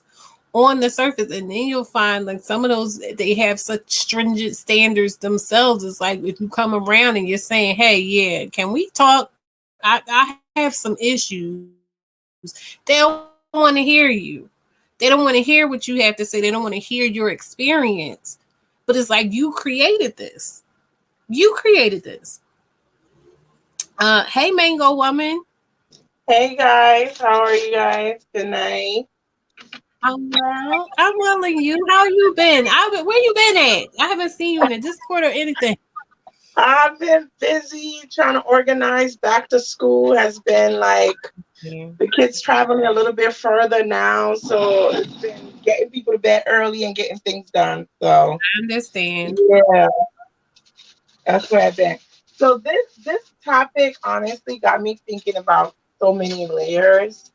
And, from the outside looking in, of course, because we're not all in it, the first thing I just think about, like, when we decide how individually we want to live, and whether we're individual or, we're all connected. So somehow it impacts us, whether we, somebody can say, oh, I get to make the decision in how I live my life, how I live my life. But ultimately, there's going to be schools involved, doctor's appointments, DNA that's going to be fathomed from these children for generations to come, where they're going to have to watch out with who going to be their great cousins that they might, have children with, be related and don't even know it type of situation, right? That's what the long-term thing goes.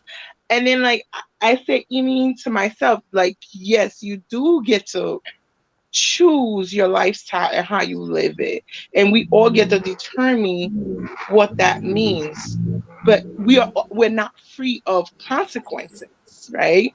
We're not free of how the blowback of those decisions that we make that's going to impact us. That's one thing I think about.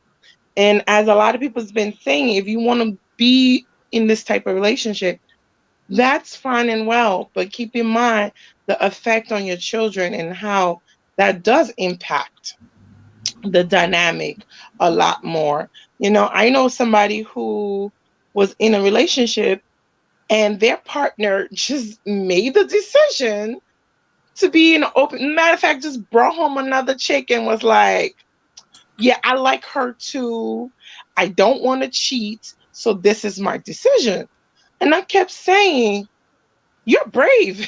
Like, that's the only word, I could put together to this individual. I was like, you're brave to accept such a thing, that somebody could just come home and say, look, this is my new lifestyle. Like, you have to accept it because this is what I'm enjoying right now. And I said, how do you feel about the situation? Like, how does that impact you? Are you happy about it? Well, I have to be, because I love him. And because we had this relationship a long time, I have to participate and keep this going. The bond. And yeah, because the bond.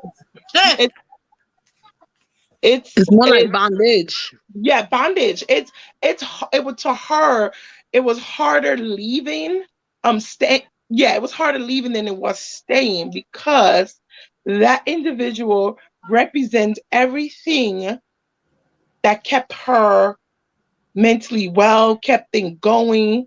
So without him being there was like a sap to her life, basically. And I didn't want to be that friend to be like, how could you? So every time we meet up, and she was telling me, how she was being disrespected, and how like the person wasn't even contribute to the household. It was like another child came in that she had to care for. And I just kept asking, like, how does that make you feel? I don't like it. I hate it. Do you think this person care about you, or they being selfish in their movement? And I kept saying, like, just think about how it makes you feel. I mean, eventually she left, but that was almost a year situation for her to deal with that. My husband tried that, and I was like, no. Like, the thing is, you know what's so selfish about it? These men are asking you to try and do something that they cannot even tolerate. Because I'm that one. I'm that one that'll be like, oh, you gonna get it? Then you gonna come up in this bed and find me. But I was like, you know what? I'm not gonna do that. But I could be very vengeful. I'm sorry. Oh, yeah, I think you're on mute. I'm sorry. No, it's okay. I said, I'm like, human beings in general, if we're honest, like, most, like, homicides and stuff are out of relationships. Human beings are vengeful, right? When you have a family and you have kids, like, people never talk about these things. And this is not even like knowing polyamory. I'm talking about people who didn't even know, like, their husbands had other families and stuff like that. People don't talk about the other woman poisoning your kids. I'm Haitian, okay? People don't talk about, and even here, that's not even a Haitian thing. Haitian culture, African culture, everywhere. People don't talk about these things. People don't talk about, people putting poison in your food. Like, people don't talk about that. And those are real things and consequences. Because at the end of the day, when you have your own family, like your own kids and stuff like that, jealousy will come into play. It's not as 1, 2, 3 as people say it is. And even men who have money, sometimes they have so many kids, by the time the money separates, it ain't a lot of money left over. Okay? I've seen those things happen before. The father of my kids, he was one of many. Okay, they found his father dead on a noose on a rail. Okay, he ain't had no money. When the will was read, they were like, the bastard kids are not allowed here. See, people don't talk about that stuff.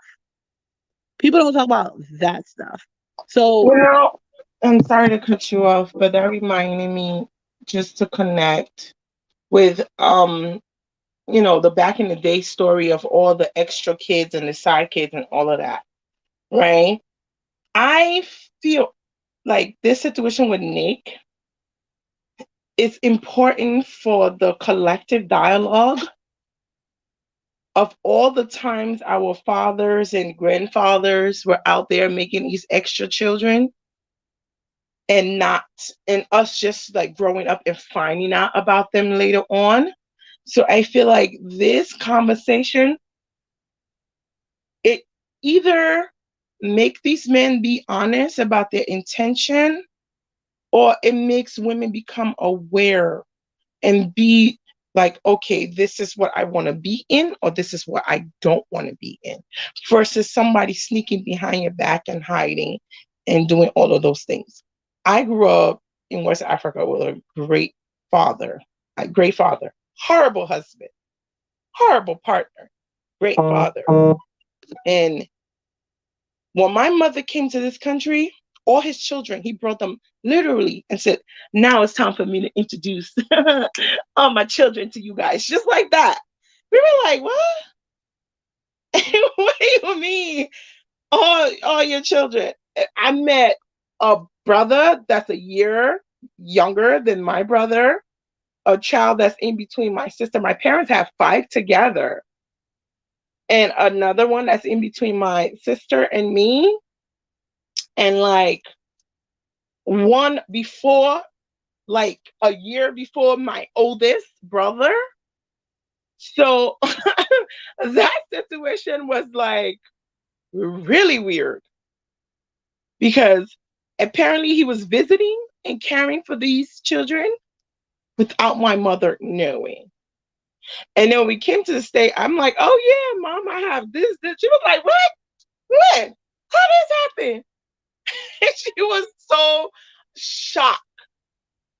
But this new generation, I feel like, because we're conversing and talking about this and seeing this type of situation, it's going to be better for the next one. At least consent, right? Consent is very important, because if somebody gives you the information and you still make the decision to involve that and keep going forward, whatever comes from your generation after, that is your curse and your burden to carry. Like, I agree.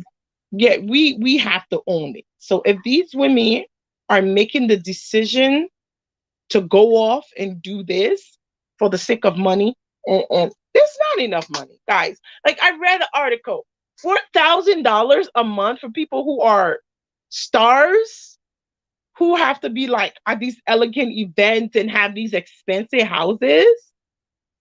It's like $6,000 per household he's giving, and multiply that by what, 9 households? How much money is he actually keeping in his pockets? I don't think she did it for money though. I just think she said like she didn't. She said she didn't do it for money.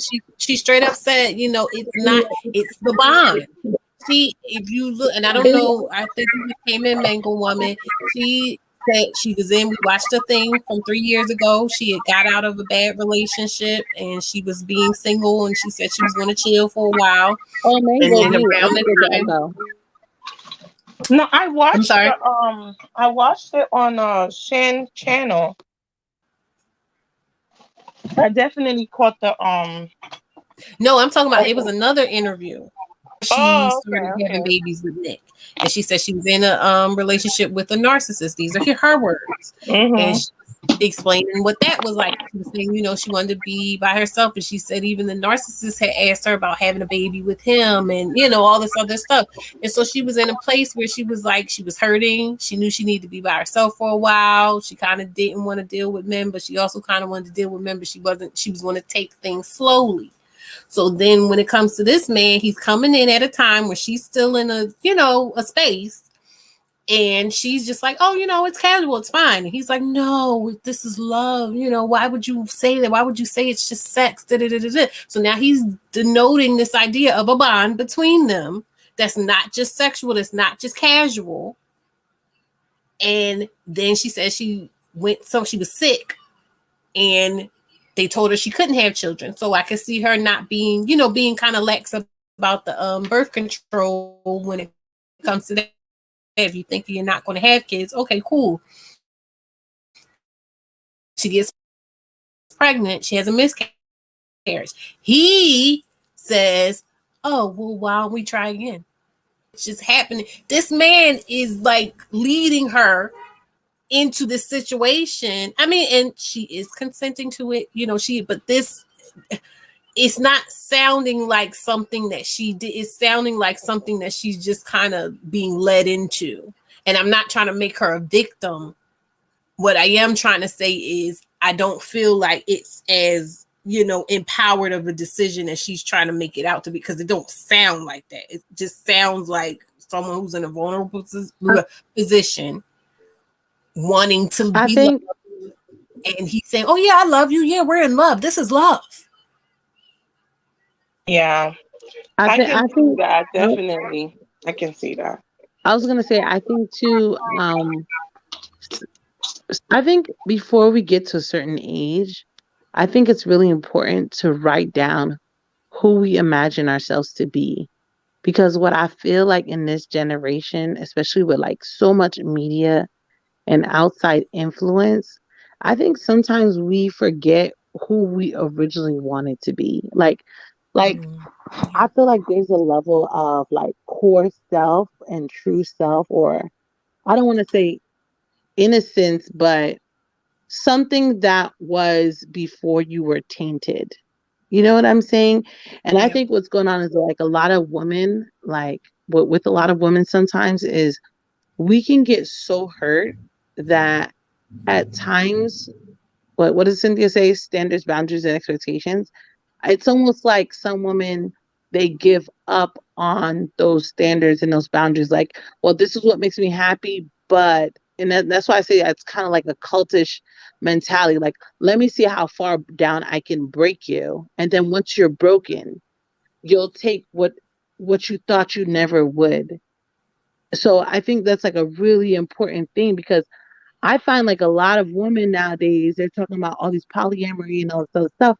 And I don't think any of them are happy. It's not gaining them loyalty. It's not getting them respect. Even after, like I think the worst part is even after you've tolerated so much, like with me, like I was married, my husband cheated a couple times, and I was like, this is not what I signed up for. You know what I'm saying? Like, I was here through so much, for you just as a person. I'm not talking about suffering, but for you to treat me that way. And I think what bothered me the most, and what bothers me the most, is that I did not leave on the first or the second. You know what I'm saying? And only to be disrespected on the third. And the third was the ultimate, right? So that's why I said, like, I think we need to make sure that we know, you as a person know what you stand for. Because I find that men know what they want and they'll stand for it. Because they know there will always be someone they can break and who will give it to them. I do realize there's a lot of women now that have taken a bit of sexual control, because I realize a lot of women are saying, like, you know what, I'll just be by myself. And it's not even that we want to be by ourselves. I think women want to be with men. We just want to be with men in a healthy way, not in a way, because what happens? You end up staying, you concede on your morals and the things that you want. And guess what? You think you're conceding, like what Mango said. Her friend thought she thought she couldn't survive it, and she ended up being worse. You know what I'm saying? Like, you think you cannot. The person who's being the devil towards you knows the extent of their evilness. You're not even ready. And I think a lot of girls, maybe it's because of the Fantasyland or Disneyland, we think that it can't get worse. You're wrong. It's just getting started. And that's where the problem is. Stop thinking it's not going to get worse. But that's the thing, is if you, and I said this on Themis Live, and I've said it on my live a few times, you can't conceptualize hell. You can say, oh, things can be bad. You can say, oh, like for instance, when she was saying like she didn't know what it was really going to be like to be a mother. I didn't know what it was really going to be like to be a mother. I knew what ideas I had in my mind about, oh yes, it's going to be hard and it's going to be difficult and there are going to be sacrifices that have to be made. Yes, conceptually I could understand that, but I did not have real world knowledge of what that would actually feel like and the experience of it. And so when you're dealing with people who have mindsets that are duplicitous and have mindsets that are manipulative and maybe have seen some things in life that you haven't seen when you are naive and that's why they say they always want younger women and they're more pliable and because they don't have a fear that's based in experience to say, oh yeah, I definitely do not want that. They can say, oh no, it might be a little bad, but that's a relationship. You get what I'm saying? They have a general baseline understanding of what could happen, but they don't have real world experience of like getting their ass whooped or getting cheated on and embarrassed in the streets and have them come home and feeling trapped because you don't want the stigma of being a divorcee or you don't want the stigma of being a single mother. So you walk into it thinking, oh, well, I can take on anything. And then you're in it and you're in hell. You get like You're nobody. Right. Because you said she has 2 kids. She said she has twins. Yeah. And I know, like, I mean, I guess coming from someone, even though my ex turned into a demon, whatever, or maybe he always was in hiding, but I know what it feels like to when kids are sick to be like, I have to go to pharmacy. You know what I'm saying? Like, I know what some of those things feel like, and I know how hard it was even with somebody. So I can only imagine that she's not even prepared for it. Like, and this is why I said probably the sperm donor thing. At least you know, like, you made a conscious decision. You're going alone. Yeah. The ideological idea that you're not that you think that you live in this imaginary land, like it's gonna get better. Like, you know, lions and tigers and bears. What I don't like about that's what is bothering me about the story that she's telling, because she's going in with this mindset of like, we are not a couple. We're not a couple. Like, we have a connection cross and we don't go. And it's sounding like he's saying, oh no, this is so deep. This is so real. For what to me, it seems like he's setting her up for expectations that come with a bond so deep. You're going to have expectations that you wouldn't have with just a casual sexual relationship. And he's setting her up for that. Vitamin, and I think that's what he's depending on. Yes. I think that's literally what he's depending on. That's what he's depending on when it comes to their loyalty.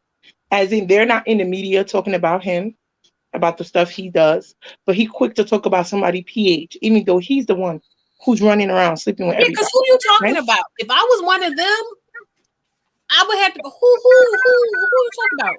I'm sure they're like, not me. He's talking about her. You know, that whole cat. But he would be the reason why their pH is off balance. Exactly. Were you here when she was discussing Shannon asked her, like, well, how do y'all deal with safe sex? How do y'all deal with, STDs? And she was like, oh, well, we get tested and I get tested and blah, blah, blah, blah, blah. But she basically had to say without saying, like, I don't really know what he does. I believe because he has lupus or whatever that he takes. And it's like, well, the only thing I could say is, even though I don't like this lifestyle, at least he's honest. Like, for me, the worst ones are the people. I mean, it's not to say that he's honest is good, because, I could say I'm gonna murder somebody, but it's still not a good thing, right? But what I could say is, what I do hate the most are the men who come with a preface, like, of being something else, and then switch on you. Because for me, like, when I look back on my marriage, I realized, like, this person had this idea the whole time, and actually the person, like, said it, like, after. And I don't even think the person realizes how mentally, like, fraying that is, to know that you've been tricked the whole time. Like, oh, I've always cheated, you never know. Like, say malicious things, you know what I'm saying? And that part I don't agree with, because really, to be quite honest, you will always find someone who will accept your lifestyle. And I'm sure there are women who want to accept your lifestyle, But what I find is a lot of men who want that lifestyle, they're not okay with the woman actually partaking in that lifestyle. They want it to be a one-way street. Most women who live that lifestyle, if I'm honest, the same way she says, oh, well, she wants to be free. Some of those other women out of the 10 or 8 are going to sleep out. So her not using condoms, that might go wrong. Women can be mean. So when they want to mess you up, like the guy, and they get jealous because the other girl's pregnant, they can sleep with whoever and they'll get something. Some women will give you stuff on purpose. Then you just spread it to everybody else. That is a risk that you could take. And I don't know if maybe she's thinking in the idealistic world, unless they're all talking to each other, which they're not. Because the way in another interview, he said they don't all get along. Yeah, so that's it's what. not as That's hunky-dory. so. That's where the counting on them come in, right? Sorry, You guys. said what? I was saying that's where the counting on them, investing in the emotion, giving them this false reality for them to believe in it, in order for them to buy in it so far that they would not sabotage anything. Because it's a us against the world. It's always don't pay attention to what's going on around us. Just look in my eyes, baby. But you looking in their eye, like you when you turn it away from me, it's a circle of bitches. Like you just. And I vitamin, I see where you're coming from when you say that he goes to these women who are at a deficit, right? Yeah. And the deficit is the loss they're going through, the relationship, and all those other situations pre him. So kind of like how people prey on the weak. He finds the weakness, he finds what he needs to gather in order to make them part of his quote unquote camp, to make them loyal to him. So that's what I'm saying. I can't respect it. Like I can't respect it because you are going to people who are clearly have some kind of a like you said, a deficit. This isn't on the surface. It looks like, oh, I'm being empowered. Yay, me. You know, I'm doing whatever. But the more she's talking, the more I'm seeing the holes to set up for resentment from her. For resentment, for her to turn around, all this disappointment. I've heard at least 3 separate disappointments. She's not coding them as disappointments, but she's basically saying, oh, I thought it was this and it really turned out to be this. And no, I thought it, and these are the things you do. You tell yourself, oh, it's not that big of a deal. It's not that big of a deal until one day it is. And you turn around and you realize it always has been. Yeah, and I feel like her having this interview, hopefully it would be some type of awareness, because I realize, you know, like the whole cancel culture and all that other stuff, it works if the person actually take critical thoughts towards what other people are saying. If we all live in a bubble and nobody have an input on what it is that's going on, we're not able to step out of that reality. We're still captivated within it.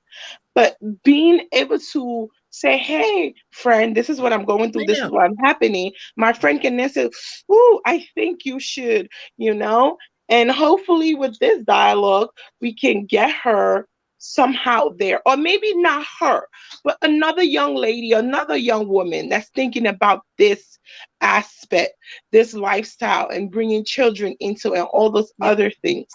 Right? They can start. And that's why I love this conversation like this, because it's not like people like, oh, you got to be with reality people or TV people that make a lot of money. It's not necessarily about that. It is about opening the dialogue to the collective of people who may be experiencing this type of situation, but are not able to, you know, digest it or have an open dialogue about it. So I love this. This is real. This is happening. And like I said, I see so much of different aspects of my situations in this situation. And I'm not trying to, like I said, I came into this wanting to leave and go, oh, this is great. She's happy. And I'm not saying she's not. I'm not saying she's unhappy. She doesn't seem like she's unhappy. I'm not saying that she's unhappy. But what I'm saying is I'm seeing a pattern of exploitation, you know, and I'm seeing earnestness on her part of just wanting to heal, wanting to transcend, wanting to leave the past in the past, wanting to move forward in faith. of good things and of good intentions and all of that stuff. I see all of those things.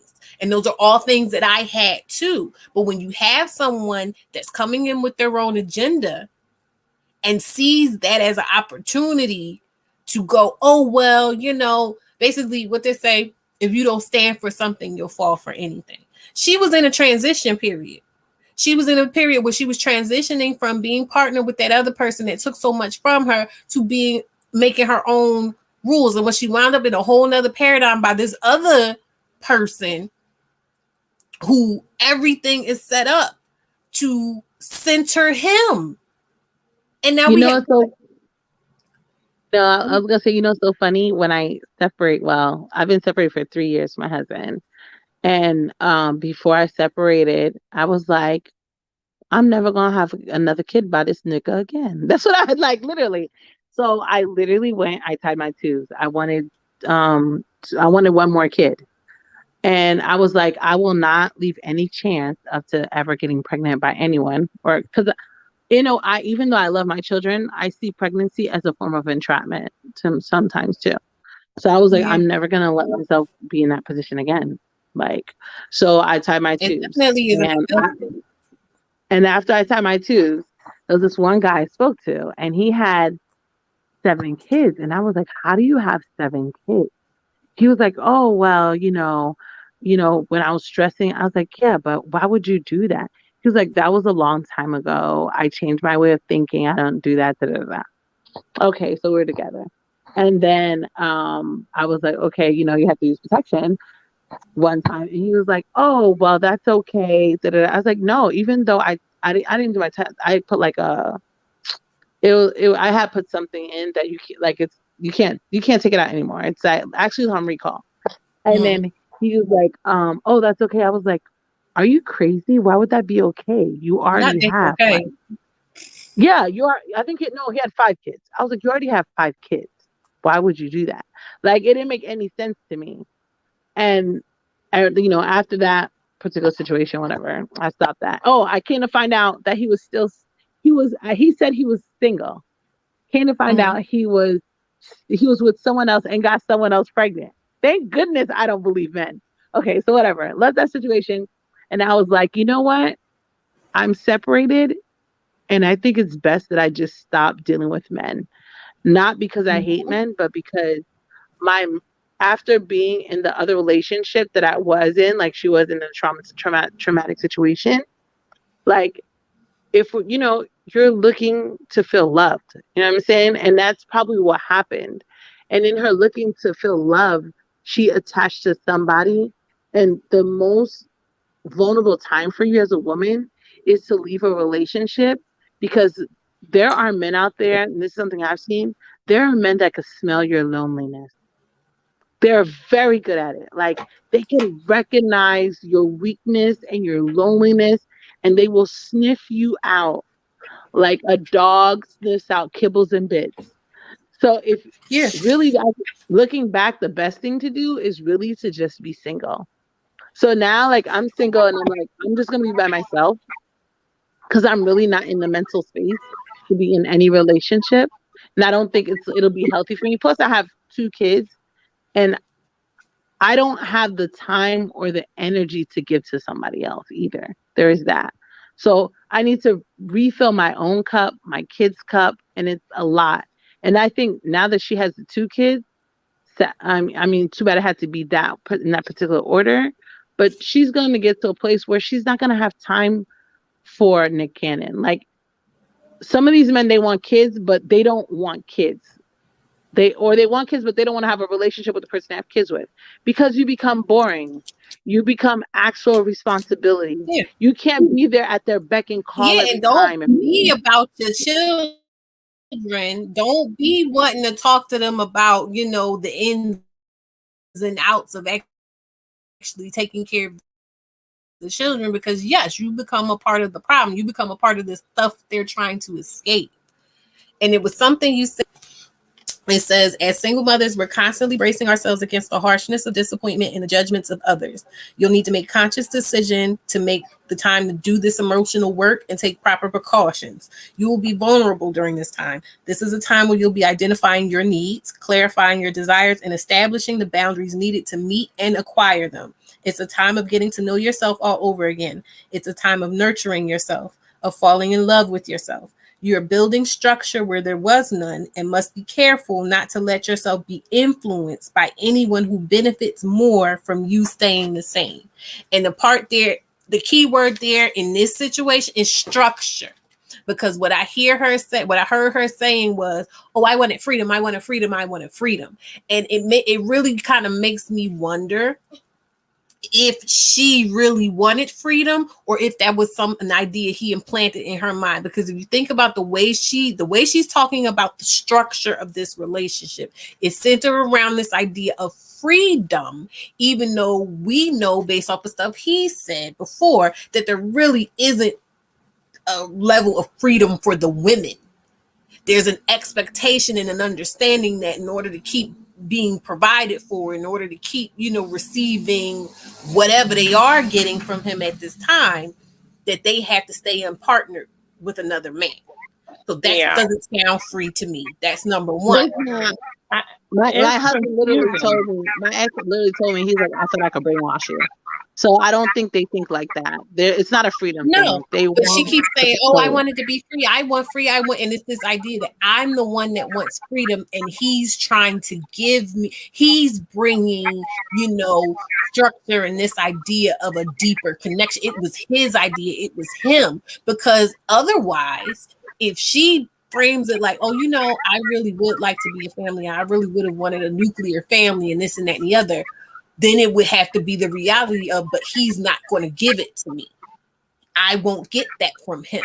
No, now it's, oh, well, I wanted freedom. And so now I get what I want, but I'm also getting this amazing, deep connection with this man. And we're raising this family together. And all the other stuff he's doing is just kind of inconsequential. It's kind of what it's not a big deal.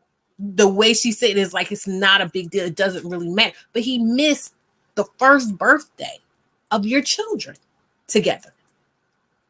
He missed y'all children's first birthday. Why would a man miss his children's first birthday? Because it's not that big of a deal to him. And she mentioned it. So before. Because nobody that really I've seen men who are about their kids. And it don't matter what it is. They are about their kids. You get what I'm saying? There's no way in hell that a person can have this many of the same thing and treasure each and every one of them.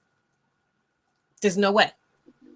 Yeah, no, I agree with you. I don't think he has a deep connection because, I mean, I can say that my soon-to-be ex-husband is trash when it comes to being a husband, but which is very odd, but he's very disconnected to me. But to the kids, he'll take me, he will do anything for the kids. So that's first birthday, second birthdays, like Mango said. She said her father was a good father. There's a lot of men that could be good fathers but bad husbands. Sadly, but that's very true. So I don't think he's connected either way, which is worse actually. I want to speak from the point of the lacking and the guaranteeing of this lineage he's creating, right? Because the beginning of this relationship it's always going to guarantee how he pulled in more women. This mindset that that has been perpetrated, and it literally stems from our Black community, right?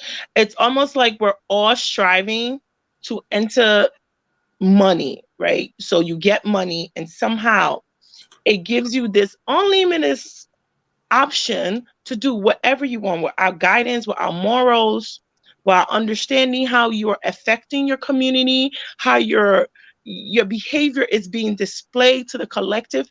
Because I read the comments online and a lot of these men are like, as long as he can afford it, that's what matters. And I'm like, but What about like when the baby is sick, when his mama's tired, then you're just like, oh yeah, you could just hire a nanny to do that and be there.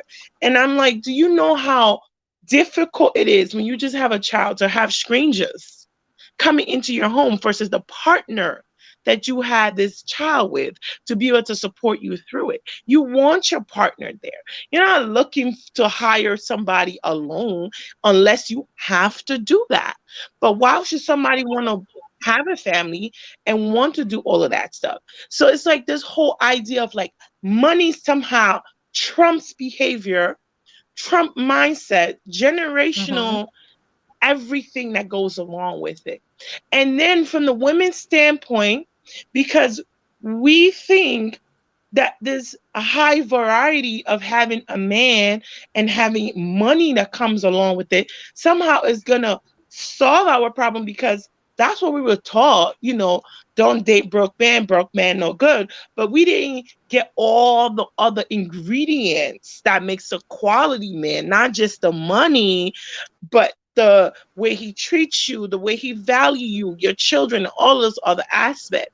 So they're looking from it of the currency, not money currency, but like, being she's with a famous person, that type of currency, coupled with the actual money or status. There we go. That's the word. Status that come with Nick. That somehow this, it trumps whatever else issues that they're creating. And on a deeper level of that, the young girls who are growing up, who have all the trauma, myself included, that nobody sat down and had these conversations with you and teach you what it is to look for. You come into this, I came into this relationship aspect with the purest of intent. I treat you nice, you treat me nice, thinking, whatever you give to the world's going to give to you. That's how it works. Why would somebody be mean to me? I'm not mean. Like all these things. And then you get into the relationship and you start, now you get to what I call the learning phase through life experience, because again, you had no blueprint, as you said, Vitamin, to understand what that means and how to perpetrate those positive behavior in a relationship. You don't know what that is. You're going through the motion in the ocean and learning through it. I myself right here, like I, previously spoke on this, the horrible relationship I came out of a year ago. That situation, I'm going to say I was blessed in a way that only lasted a year, and I was able to get out of it because I spent 3 years being single after I was with my children's father for like 7 years. That 3 years that I spent single really helped me review some literature and reading and lecture and reflecting. But I wasn't tested during that time because I was single. So when I finally started dating and got into that situation, it was like everything I learned in the 3 years was put to the test. I actually had to face a relationship issue and deal with things I have never encountered before. I've never had to deal with somebody that brought their problems to me to help me fix it. I've never, like in a relationship, I've never met anybody that was a pathological liar like that. I never saw myself trying to be everything to a person, a doctor, a mother, a lover, a friend. Like I find literally, I remember saying, oh my God, I feel like I'm drowning. Like I feel like I'm trying to pull myself out of this water while pulling this person out of this water, trying to be like, here is therapy. Here is this. COVID is going on. I'm working at a high-risk facility, so I'm finding literal dead bodies, okay? So I'm dealing with this at work, and then I've come home, I'm dealing with a emotionally dead body of a person also that's asking a lot of me while I'm still trying to mother and do all of those things. And with that time, I literally, the thing that got me out of that, I'm not kidding, Vitamin was saying, hey, can you give me 2 weeks space? I need to pray. I need to meditate. I need to reflect. And then 2 weeks will come and I'll be looking at him like, why are you here? Yeah. Why am I Like, with this really? person? Yeah. Like, what about me that is still attaching myself to this person that caused me, even though I know they don't mean good, why do I want to fix them? Why do I want to help them? And that opened a lot of other doors. Oh yeah, I see your mother issue comes in. You was raised by a father. Your mother was never around. You didn't get that attachment to a female and all this other stuff. You come from a traumatic trauma, war and starvation and all this other stuff you had to deal with in a third world country. And you just knew we are family. We help people. We love. We give. You didn't understand how to be there for yourself. So I had to literally unearth these things and cry and write. I'm telling you, like, literally get in my book and just writing, this is what happened today. This is what he said to me. This is how it hurt me. Why do I want this man? What kind of man do I want? Do you even know what you want? Like, just like throwing question at myself and reviewing it. And then when I felt like we were quote unquote happy, I will open this book and I'll just read it and be like, wow, I remember Don't this. forget. No, don't forget. Yeah, because you can't forget, and Mhm. I had to recognize that was the trap of when things are going good, that you forget how bad the bad stuff feels. You know Yeah. what I mean? And then when it happens again, it's like these. I can't even say it was really high highs because it wasn't even really high highs. It was just not that deep badness. So you felt like, okay, ooh, I can breathe. Oh, okay, this is good. This is good. But the bad was so bad. So bad. And then So bad. did you also experience, because like when I would be in a neutral space, let's say we have space, you know, he went off about his business, and by that time I was so whatever that I was cool, like, yes, please just go. And I'm okay though in my regular life without him. And then when they come back and your body is telling you no, sis, no, and you're having reactions like, no, please stop, get away from me, I don't want to, you know. And then what's wrong with you? Why are you acting crazy? You know, you need to leave the past in the past, that type of thing. But a lot of it too, Vitamin, it's you. You're fighting you, right? Yeah. You're fighting your imagination, what you created this relationship to be, what you hope it will be, that future plan that you guys created, that life that you thought it was going to pan out the way you wanted it to. Your current self is like, this is not worth it. You need to move on. You're better than this. You're educated. You know better. You're smart. You read this literature. You know what this trauma looked like. You work with it at work.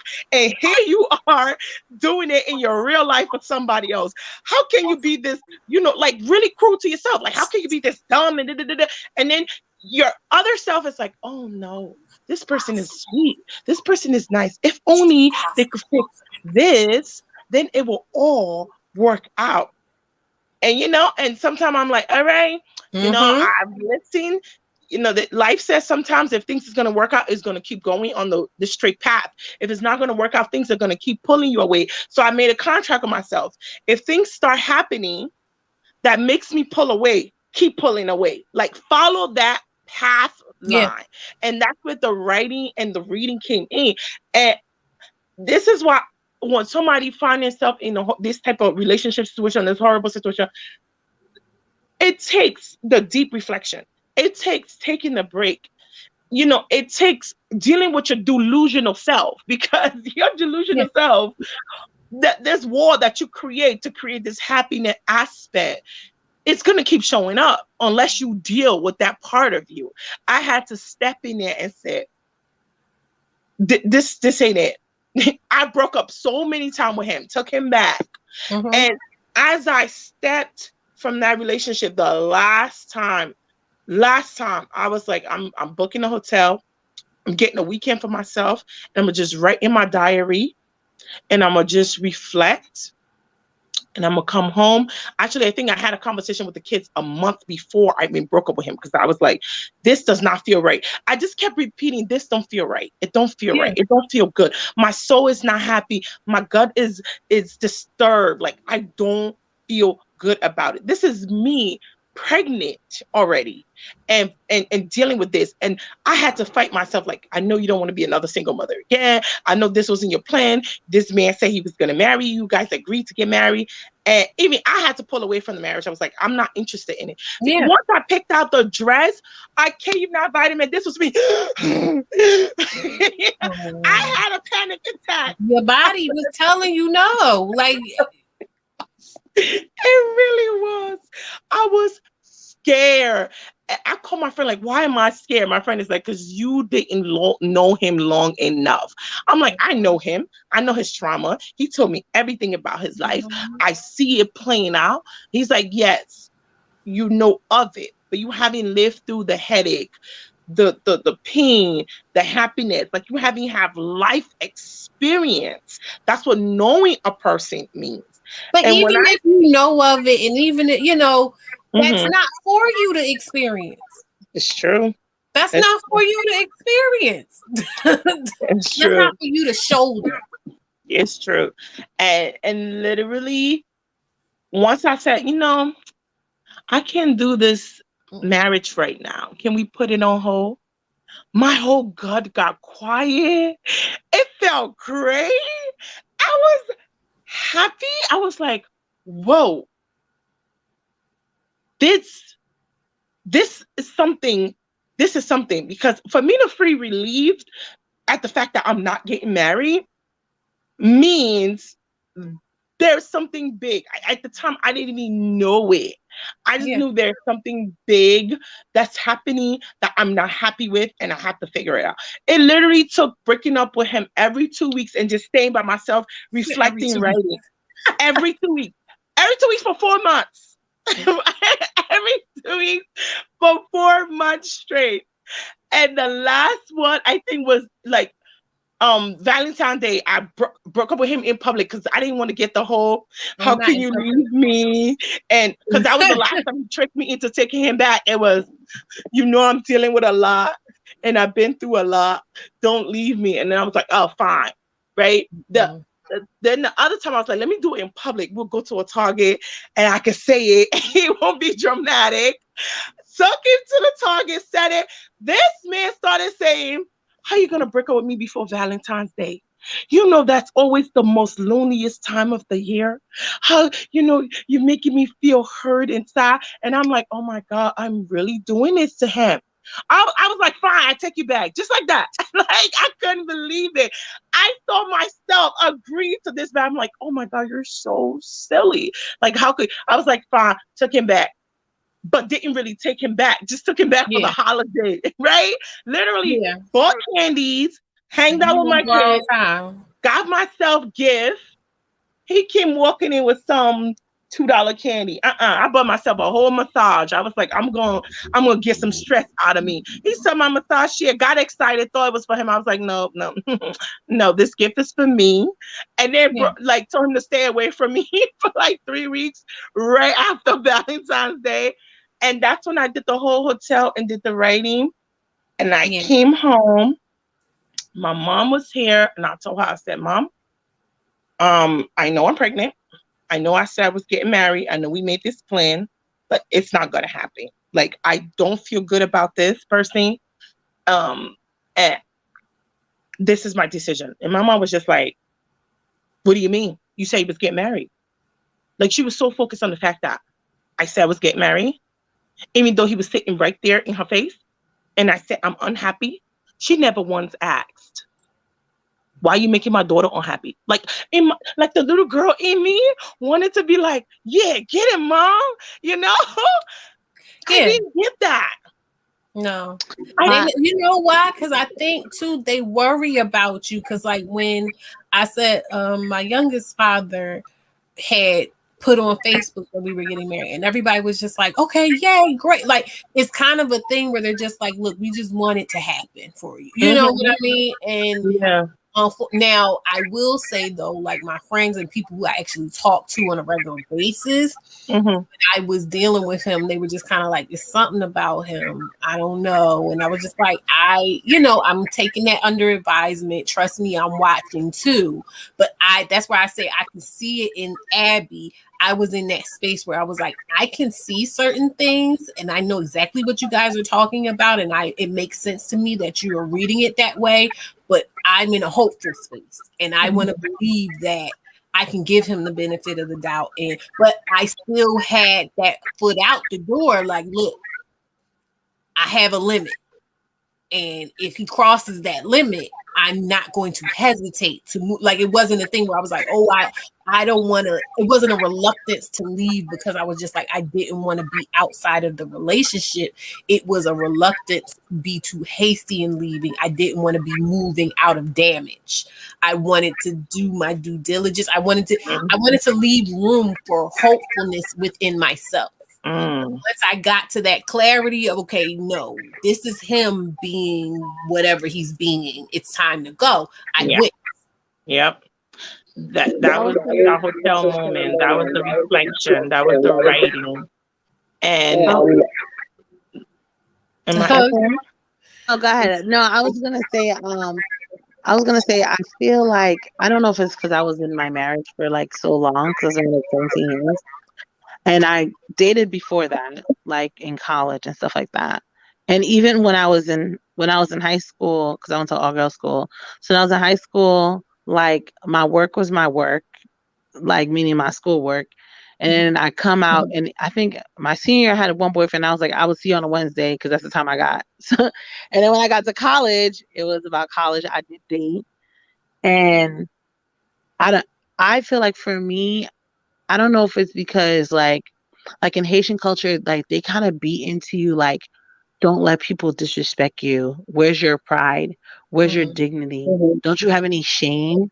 How you like? So I don't know if that's why, and also maybe because how my ex treated me, but I tend to feel like I came to a conclusion that a lot of people find people expendable.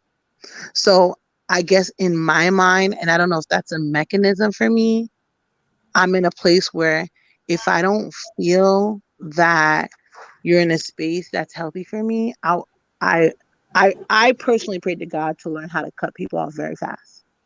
So even after I, like when I made the decision to leave my husband, and I told him on the third time, I said, if anything like this ever happens, I said, I will leave you. And I think he thought I was kidding. And I don't scream. I'm gonna tell you. Yeah. And I really mean it. So then I left. And then I think he told me something along the lines like, oh, I know you. And I said, you do? So how do you know me? And I left. He said, because I didn't expect that to you. I was like, so you never knew me. So then after that, I tried to date a couple of times.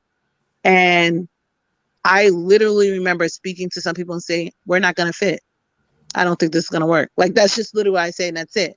Yeah. And now I'm at a place where I'm like, I don't even know if I find it suitable to even date anymore. Like, when I look at the totality of most men, it's not to say that I don't think all men are bad. I just think the expression, it's hard to find a good man, is a true statement. You know what I'm saying? So for me personally, I'm at a space where, like, first of all, I don't even date. There's that. I think the idea of someone emotionally draining me is so visceral. Yeah. Because like it took me so long to be from the person I was before. Like I was like this bubbly, hey, type person. And I feel like this person took something from me that I can't get back. And the thought of being intertwined with somebody that would do something like that, any hint, any smell, any perception, I don't even think I have the intention span. And I would also add too, like, even from my youth, like a lot of people in my family are married, you know what I'm saying? But a lot of the older men, sometimes a lot of them cheated. Like I have one uncle, he had kids back home. 2 of his kids died in an earthquake outside of his marriage, like a whole bunch of stuff like that. So I've seen how many men are. And sadly, I would say I don't trust most. There are some good relationships, but most. And I clearly remember when I was younger saying, I'm probably never going to get married. It's not because I don't want to, but I just would find it hard to find a mate that's respectful.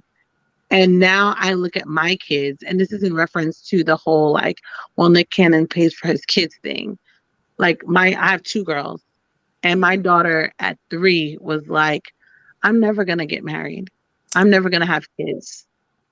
And even my other daughter, like her disposition changed a lot. And she's like, I just miss how you guys were before. And I feel like my kids are a bit cutthroat.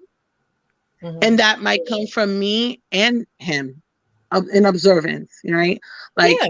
Oh, these kids are sharp. They see some stuff, and you can't. The sad part is, like, you can try as you might to cover them from it and try to keep things under wraps. A lot of times you'll see like kids will be mad at the mothers who are excusing the fathers and kind of letting the fathers get away with it in order to keep the family intact and stuff like that, because they're just like, stay up, No, I think of a lot of things. Like my daughter, she said something like, she was like 3. My youngest are so perceptive. She said, oh, men are a lot of problems.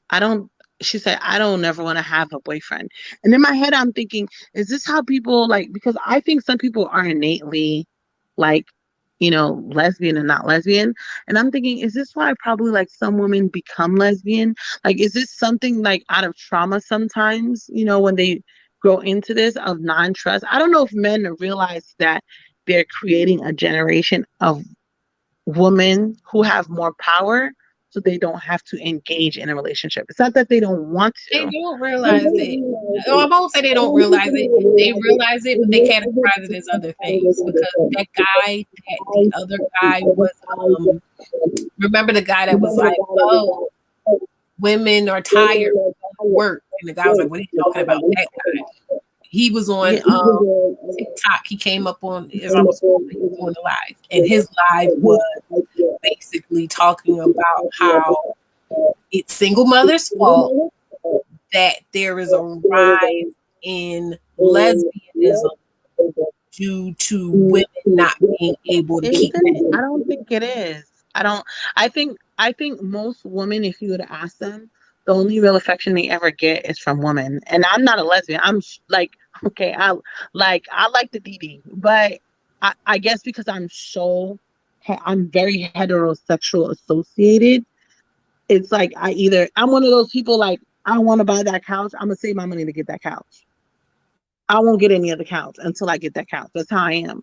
So with me personally, it's like I would want to be in a male relationship, but anything that would, I don't deem it beneficial to be in something that would break my spirit and my soul.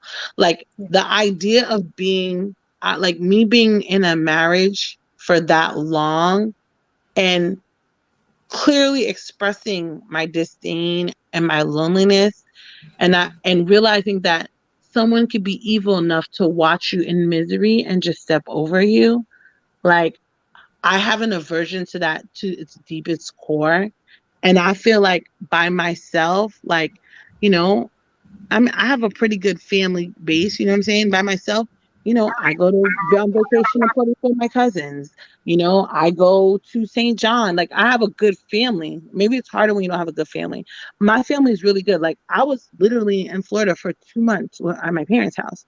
My family is so good that I can opt out of being in those type of relationships, because for me, love is not just in its sexual form. And I feel like once you get with someone and you're having intimacy and a sexual connection, at times that can cloud your judgment. And if the person is someone who is heinous, it could be such a detriment. Like, there are people who S themselves, you know what I'm saying? And they're unalive themselves. Or you see, like, I remember growing up and I remember seeing moms or women who I knew who were half of themselves or died of cancer, and they were so lonely. And I clearly remember when I was younger, like, remember how my father touched my mom? And I was like, I never want to be that person, like, ever.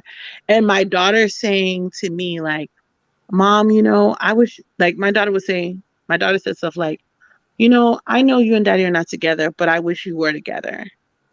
Or she says stuff like, Mom, I want you to be happy and have someone to love you.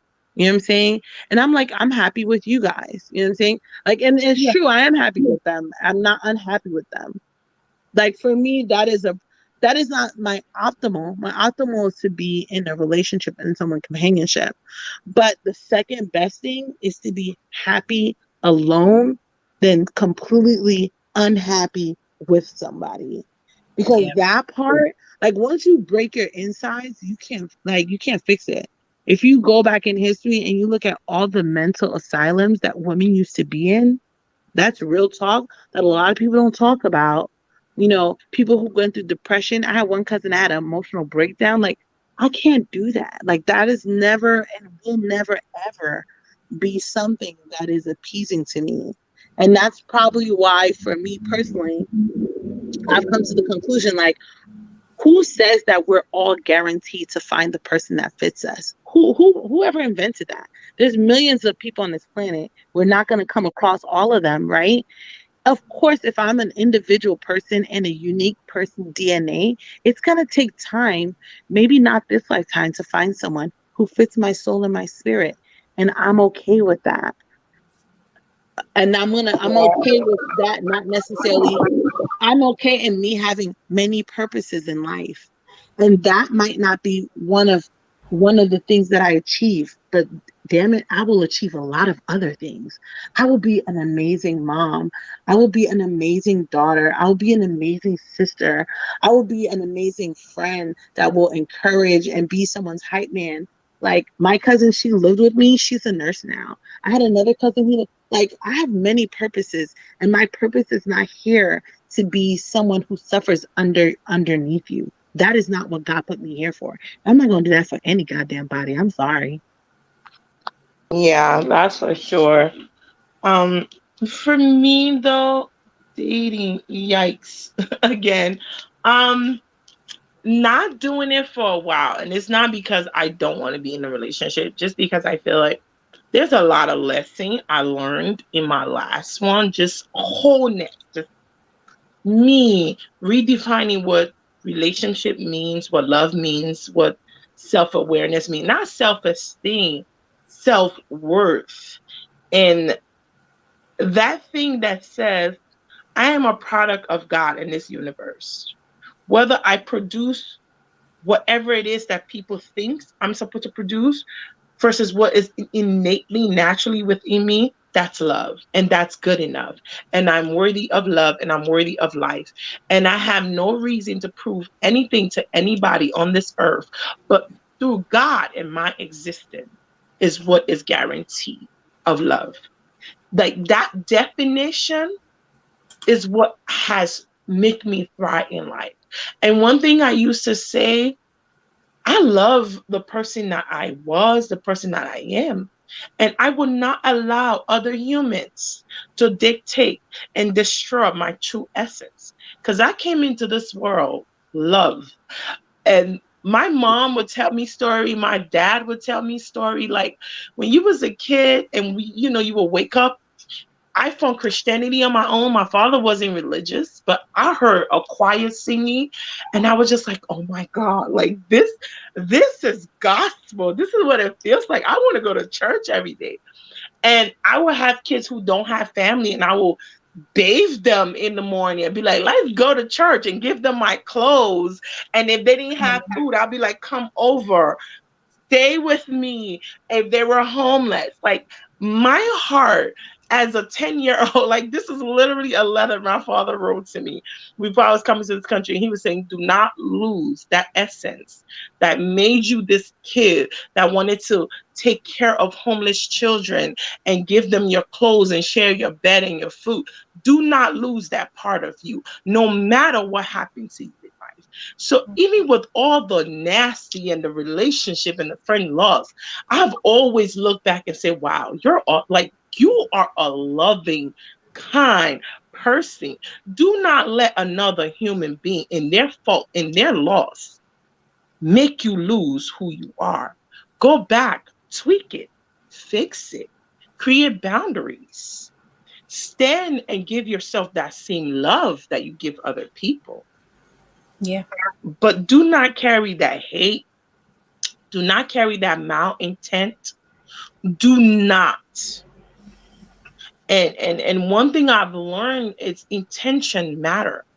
Because if somebody is yelling at me because they're trying to save my life from getting hit by a car, I don't need to say, don't yell at me. I need to be like, oh, shoot, good looking out, you know, versus I hate you. And they're just yelling and cursing, you know, like there's a difference to that. And then there's a difference between how I take in what somebody's saying.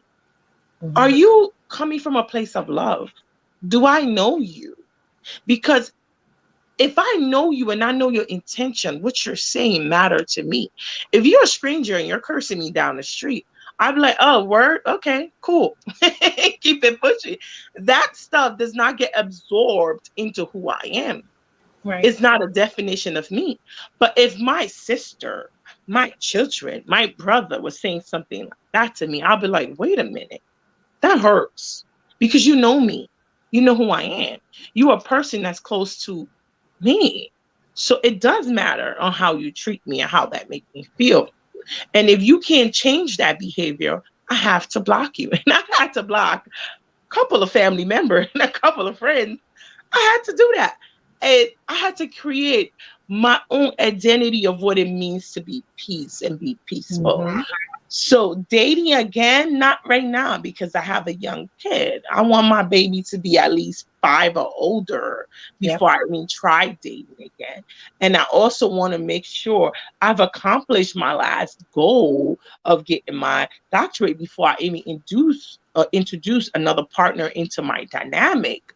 So I need to accomplish those 2 things, the age of my child and another degree. When I got that covered, I'm willing to date again. This time with a whole new perspective, a whole new understanding, with the idea that this don't even have to be a marriage. It don't even have to be a relationship. It could just be a nice lunch and just a conversation. The energy of finding what it means in life to connect to people is different for me. I'm not trying to own a husband or to have a husband or to make somebody mine. I'm just trying to go through life and live and love and experience. And if it means in my future having a partner that comes along with that, that would be great. If it means not having a partner, but still going about this path that life has for me, that's great too.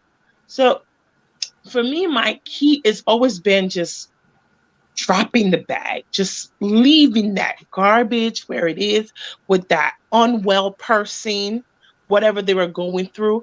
And I don't know who said it. It was some celebrity that was talking recently, and I was saying that, the horrible things you go through sometimes can be the pathway to your enlightenment, and you don't even realize it. Because in the nonsense, you're so angry, you're so upset. Because I was so angry, I was so upset. Because it wasn't just like a regular relationship, like, oh, this guy, it just didn't work out. This was somebody who pathological liar, mm-hmm. who created a whole personality, I have a company and I have income, lied about his existence and everything. I mean, the lies just fell out. I mean, that his mother was going along with it. And it was just, and I knew the way I planned my life, like if I have another child, I wanted to be married. I wanted to be settled in.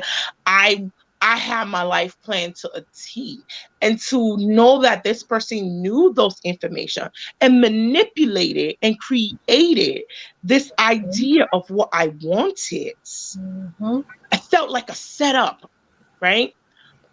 And in a life of a mean before, a setup has no awareness, because I'm just like, oh, this is great. This person is great. Everything is great. Like, oh my God, this is going to work out.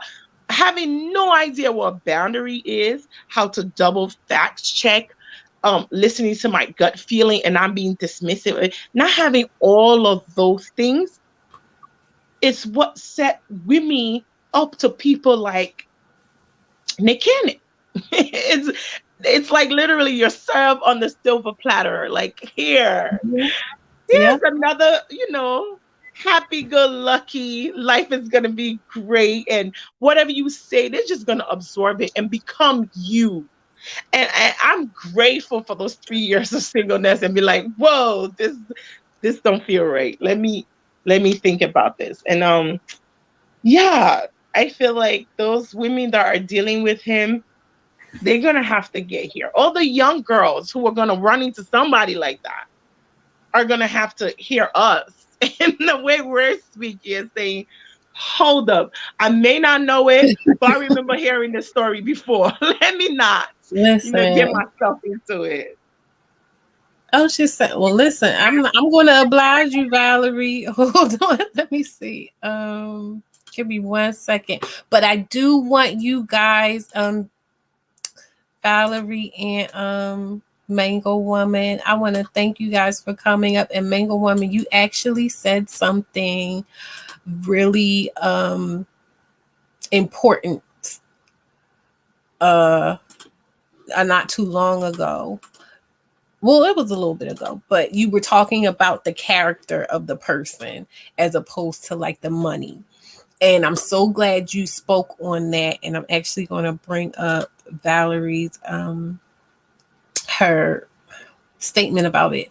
She said this was a good subject. I pray more of us find a partner in this lifetime, one who emotes a healthy love that is genuine and kind. So of course, as God does every time I'm about to do a live stream, he directed me or something in my path that fit in with what I wanted. The vibes of what it is that I want to bring to this. And it was a clip on the story of Boaz and Ruth. And yeah, it's good like that. And what I really liked about this particular, for anyone who, is not familiar with the story, Ruth was in a land with her mother-in-law, her husband passed, and it was just her mother-in-law, her sister-in-law, and her. And so her sister-in-law was also not of the mother-in-law's family, like she was married in. And so the sister-in-law said, I'm gonna stay with you. So they went into another city to, I think there was supposed to be some kinsmen of theirs where Boaz was, and Boaz was the big man. And so anyway, long story short, Boaz, the mother-in-law coached her into catching Boaz's eye in his favor, and Boaz married Ruth. And what I really liked about this video was the way they broke it down into what it says about Boaz as a man and as a Christian and his choices he made. She made it about choices and the ways that your priorities. And I really liked it. I really enjoyed it. And I felt like this would be the perfect way to end this. So I'm going to go ahead and share this with you guys.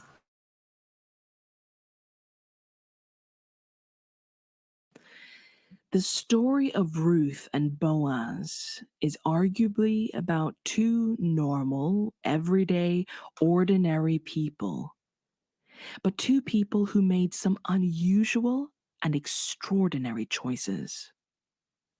One might say, well, where is God in this story? There are no great wonders, no seas parting, no mountains moved.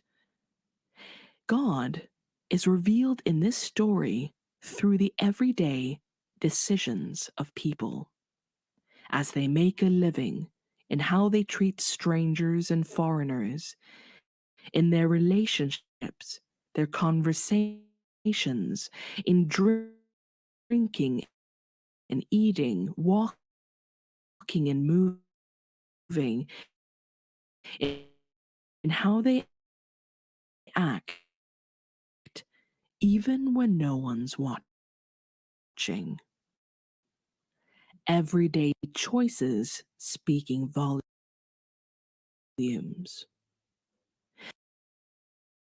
Ruth didn't have to go with Naomi. She didn't have to show such patience, humility, loyalty. Boaz didn't have to marry Ruth. He didn't have to show kindness to a stranger, go the extra mile, but they did. Ruth and Boaz transcended social norms and cultural rules in order to make better, extraordinary choices. As much as we humans talk about wanting to be special, many of us sure spend a lot of time in our lives trying to be ordinary. Trying to fit in with everyone else, not to stand out or be too different. It's tempting sometimes to just blend in with the crowd and not do anything that will rock the boat, because rocking the boat comes with risks and it's often not easy. But it's the extraordinary decisions, even those made in the private corners of our lives, that make for truly amazing things. Now, here we're not talking about our own moral perfectionism or our own superiority, but about how our God, too, transcends cultural norms and social convention, the opinions of others, the gossip of neighbors, the walls built by human beings, in order to show kindness to strangers and inclusion to foreigners, compassion, generosity to the poor, help to the vulnerable, support for the underdog, community to the outcast, love to those considered less worthy, and honor to those seen as irrelevant. The courageous choices of Ruth and Boaz reveal to us and those around them the courage and heart of their God. And this was done without a single sermon being delivered or a single Bible study given. There is great power who dare to transcend the dare. I did post that video in the Discord earlier. I know I posted in Level Up Single Mom. I think I posted it in another part of the multiverse there. But my point is, it's a really good, like, it breaks down the whole story of Ruth and Boaz. And right before the part that I actually played, it talked about the choice that Boaz actually made in marrying Ruth, because it was clear that it laid out all the ways that she was undesirable. You know, she was from another place. She was actually from a place where they were considered unclean and nasty women and stuff like that. And on top of everything else, it was clear that she probably was barren, because she had been married for 10 years or more and she didn't have any children. So it was saying, like, Boaz knew what he was doing in marrying Ruth. And so that's where that comes in. He was kind to her. And, you know, as single mothers, you know, we talk about this all the time. They talk so horribly about us. You know what I mean? Like, we are the lowest of the low, and we're not to be taken seriously. We're not to be treasured or exalted in any kind of way. And so to hear that message of saying, like, those that are of God, and that's why what you said stood out to me, Mango Woman, because when we're talking about vetting and we're talking about who we're choosing, we're talking about high value.